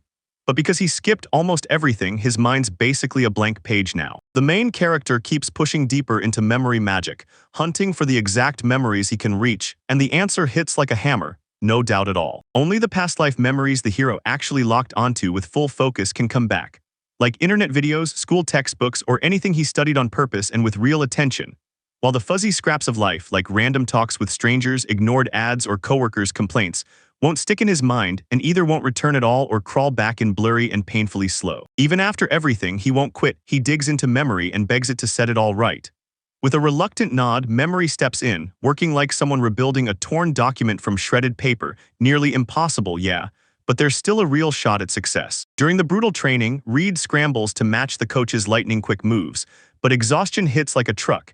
He crumples to the ground, gasping and moaning about how impossible this workout is. Just as Reed starts snapping back to his senses, his mentor's intense stare won't budge. Then the mood flips. The teacher declares he'll teach Reed how to pump mana into his body to get stronger, and that word hits like lightning because Reed has never even heard of it before, so his surprise spills out instantly. Chasing the dream of getting stronger, the main character starts wondering if imagining his power is enough, until the mentor cuts that hope right out of the air. That's way too vague. If he wants to flood his body with mana and actually level up, he has to stitch together two things: mana generation and the basics of martial arts, meaning his body has to learn every movement. The master hammers it home, knowing how to control mana won't matter if his body won't obey. The real breakthrough. His actions must sink into the flow of mana until it clicks into place. Natural as breathing, almost automatic. In the dead of night, silence turns into a routine. You're meant to feel it, not overthink it. Once you nail that rhythm, your breathing finally levels out and your body starts moving like it never gets tired. Rit can't help but stare in shock, but the simplicity also grates on her, because she knows the kind of people who think with their muscles instead of their minds. During training, something weird snaps the main character's attention and he blurts to Rubens, "Have you been using mana reinforcement this whole time?" Rubens just smirks like it's no big deal, never even bothering to hide it. Rid's chest tightens with a shock because it finally clicks. While he burned out in minutes, Rubens could grind on forever, totally unbothered with zero signs of fatigue. It all boils down to the mana constantly fueling his strength. Weak, sprawled on the floor, Rid realizes the truth for the first time. He wasn't racing a person at all, he was battling someone whose energy never runs dry, while his own reserves were doomed from the start. With that fearless spark in his voice, Raid declares, "The moment I can enhance my mana, I'll crush my mentor, no excuses." His still stare and cheeky grin make it obvious he's not backing down for a second. And that battle fire hits Rubens too. He grins and instantly challenges him, pitching a brutal new drill, a full sprint across the entire training field with mana constantly channeled through his body. For Rubens, it's the perfect test, pure exhaustion, maximum results. So Raid hypes himself up, locks in mentally, and realizes one thing. If he wants to match his mentor, he's got to go all in. Training hits and the main character freezes. Fatigue barely touches him, and this weird, airy lightness floods his body. He thinks it over and realizes it's happening because he's been grinding magic with Sandra and the results are finally showing. Rubens can't hide his grin either, praising how fast the boy's leveling up, then drops the truth. Walking the road of dual mastery, melding magic and martial arts, is a gift you'd be crazy to waste. Even while the boy's huge progress shocked him, Rubens still beams. Reed gritted through the training with zero body-strengthening tricks, and the main character only laughs it off, saying maybe in 10 years he'll finally catch up to his mentor's level. After that lightning-fast sprint, mana surged through every nerve, and the hero braced for the next brutal stage of training. Rubens takes the lead in training, pounding the pace with push-ups, twists, and tough basics, so every muscle stays locked, and mana turns each move into something sharper. In his head, a new target burns brighter than ever. Surpass Rubens, and with every session that drive only explodes until days blur into relentless struggle and intense prep under the watch of a battle-tested mentor. The rivals don't back down, they keep locking eyes and smashing into each other as Rid barrels straight for the goal, confident as ever, staring Rubens down like he's determined to hit the bottom today. Rubens just smirks, already reading every move, and dares him again, like, "Go on, you've still got a lot to learn." No matter how hard the day hits, this boy barely even feels tired. Once he mastered how to toughen his body, training stopped feeling like a chore and turned into pure pleasure. Something new ignites inside him, like the world just shifted under his feet even if no one can see it. But the hard truth still pins him down, heavy as a stone. Skill isn't the only wall between them. Experience, scale, weight, and size carve out a gap he can't cross. His lineage knows it. Sure, he's stronger now, but beating his opponent is still out of reach. Still, that gap is shrinking second by second. Every time he gets beaten, it only fans the flames of his hunger to win. Each crushing defeat kicks despair out the door and drives him to fight even harder. With Rubens right in front of him, he rams forward using every inch of that height advantage, snapping the distance shut and hunting for a clean punch or a sharp kick. Exhaustion be damned. His eyes never leave the target, and deep down, a stubborn spark ignites.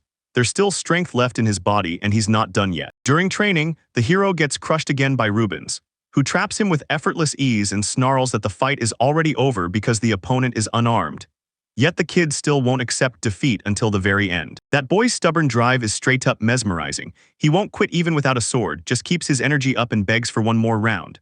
Then Rubens slams the training to a stop and tells him to start by fighting someone closer to his own weight. The hero's caught off guard, a little annoyed, but the truth hits hard. The road to his goal is still a long one, yet he's already taken the first steps. Rubens tells him all of that was just a warm-up, and that shocks the main character to the core. Then a news flash hits. A special mentor has arrived, and a wave of curiosity crashes over the hero as he scrambles to process it. The guy's hit with the shocking truth that this training is way bigger than he ever imagined. What felt like the ceiling of possibility is only the warm-up for something brutal. Right then, a mysterious figure slips out of the shadows and blurts, "Sorry I'm late." And it clicks instantly. The real nightmare isn't here yet, it's just about to start. Shocked by the sheer arrival of his majestic father, Reincarnated, the boy can barely hide how pumped he is. Then Reincarnated stands there stone still, stern as ever, and asks his son straight up whether he's already gotten used to the brutal training. Just as things start to settle after the Rubens clash, the floor drops out.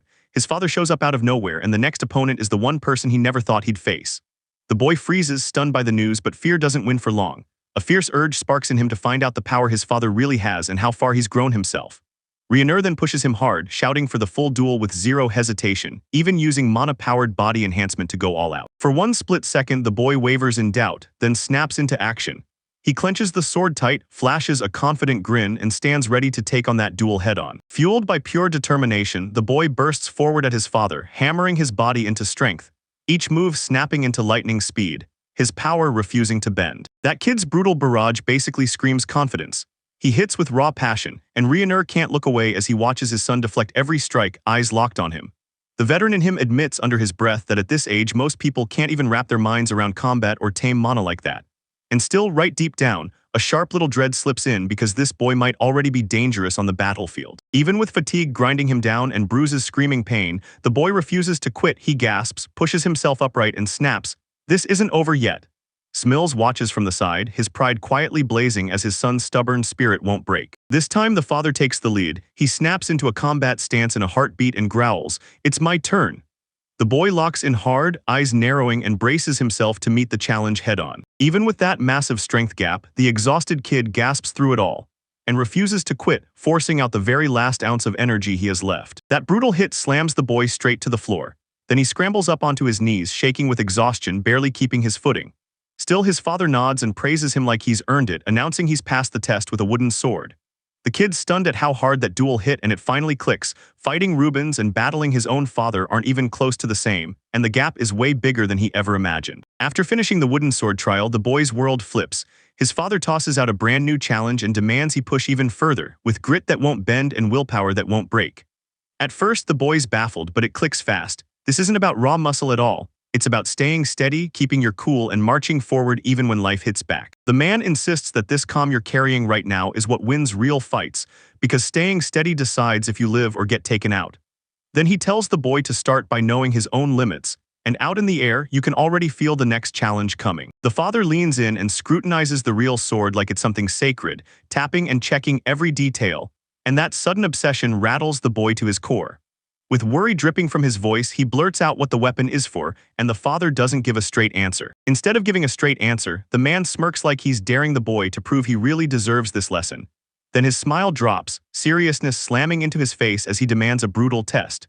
Freeze completely, don't move a muscle, don't break your posture, and keep your eyes forward no matter what chaos erupts around you. Even as nerves crush down on the main character, determination rips through.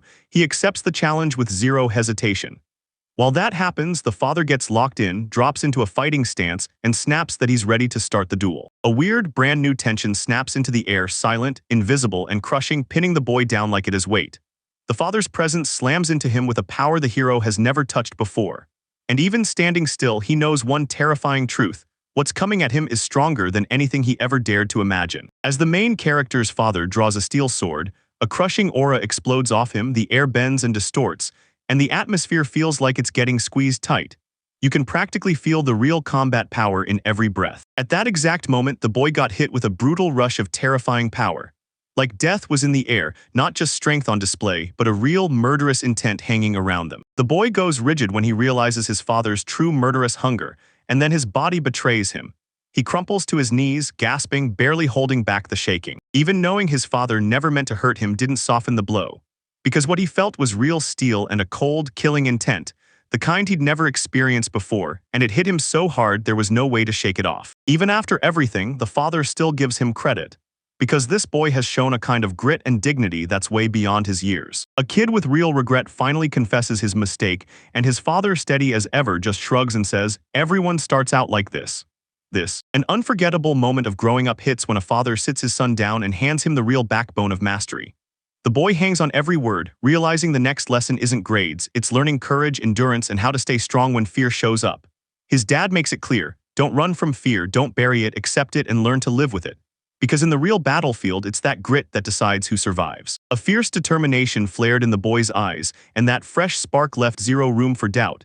He stepped up to the challenge with his chin high, driven by a hunger to get stronger than ever. With a grin, Rubens points out that Reincarnated's methods are wildly unusual, nothing like what he could ever teach from his seat. Yet he still backs the kid wholeheartedly, pushing him forward and wishing him nothing but success. Reincarnated, all determination and steel in his eyes, growls that the next attack is coming, No question, and he tells the boy, "Don't you dare look away, watch every single move I make." The next strike is going to be part of the training, and the main character has to take it. No fear, no backing down. Then the father lunges again, snapping his sword through the air, and the son charges straight into it, refusing to hesitate. The blade looks so real it feels like it could slice right through flesh, and that chill-sink fear slams into him, shaking his whole body. Still, the boy gets it. This trial has to happen. If he wants to stay alive when the real battle hits, he has to learn how to endure this kind of pressure right now. Cold terror claws at his gut, but he refuses to snap. Jaw clenched, eyes locked on his father's sword. His hands shake with fear, yet he won't shut his eyes, bracing himself as he tracks every single swing like it might decide his fate. This is the only road to real understanding. So he refuses to shut his eyes and stares straight at the line his father's sword is about to carve through the air. The boy pulled himself together, eyes locked forward the whole time, no flinching for even a second. While exhaustion and wild breaths battered his body, he still stood his ground. His father watched closely and said his son was already adapting to the exercise. Just as the boy finally lets out a breath of relief, a brand new challenge slams into the scene. And when he realizes the journey isn't over, he clenches his fists, eyes blazing with determination, and charges forward anyway. They've declared this trial open. Rid has to cross the boundary and reach Rubens. His father clamps down on his sword, voice dripping with dread. He won't stop for anything. Rubens' words of support hit like a spark, and the boy nods with grit, accepting the challenge and knowing his father's attacks won't be easy to dodge.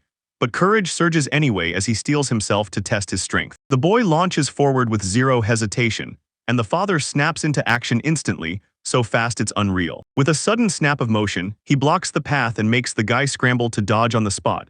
So fast the strike blindsides him, and in the same breath he realizes he totally misjudged this duel. The boy shakes off the last hit, locks eyes with his father and refuses to look away, while the father just stands there calm as ever.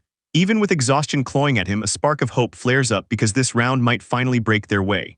His body has already found the fight's rhythm, and with every heartbeat, the hunger to win grows stronger. With pure determination blazing in his chest, he vows to himself, one day he'll outdo his father's swordsmanship. Then he strides forward again, step by step. The second the boy spots Rubens, a real smile of pure joy bursts across his face, and they both shout like crazy, thrilled that this surprise reunion actually happened. With pure mad devotion, she hurls herself into her friend's arms, proving right there just how unbreakable their bond really is. Tears brim in Rubens' eyes as he emotionally greets the boy for finally reaching him, while the main character's nerves spike at the brutal contrast between that grueling training and his father's cool, razor-stern fencing mastery.